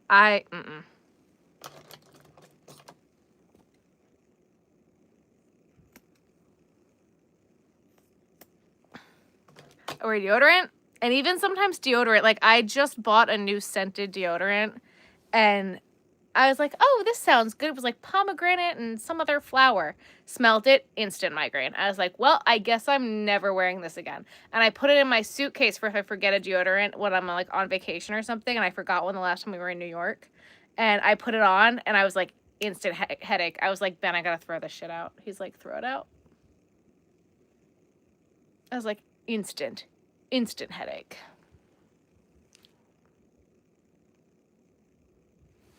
Instant headache. But worked at Lush for years. Was fine. Loved that job. All right, well, isn't my giraffe named Gus? Or was that just a name that was being thrown around for my Gus, the giraffe? It's Geo.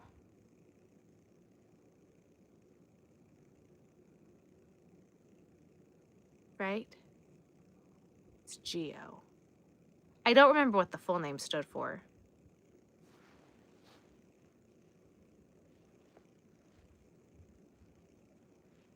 Have a good night. It's even like a cuter pink in person than what it is. Yeah. Lumi non-scented. It stops 100%. I love Lumi. It's not as peachy in person. It's a bit more like pink. I don't know if you can like...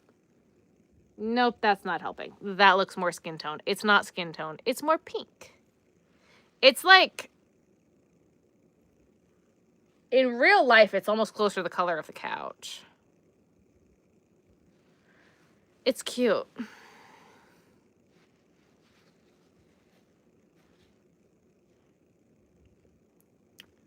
This guy is 65.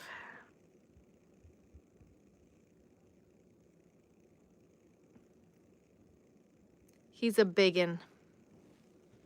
He's a big one. And I like how I kind of accidentally put his hat on a little sideways, like a little beret.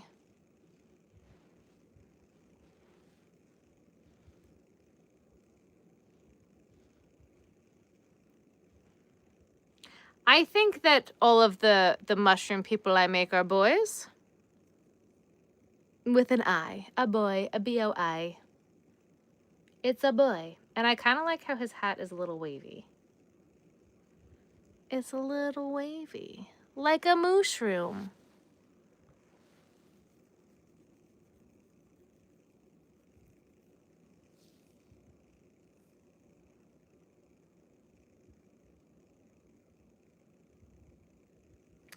Whatever, after this craft show, I will have them on my website. If this is one that you want in these colors, I do still have more of these colors, and I can make more of this colorway.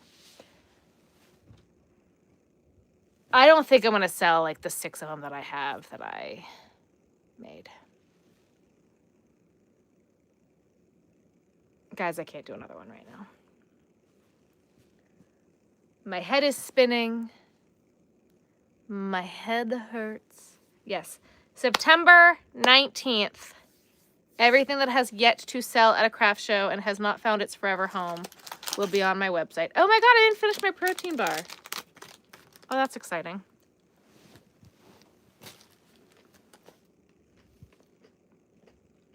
Along with all the other stuff. How much are the bats? Bats are 30. They're a lot of work. Those ears suck.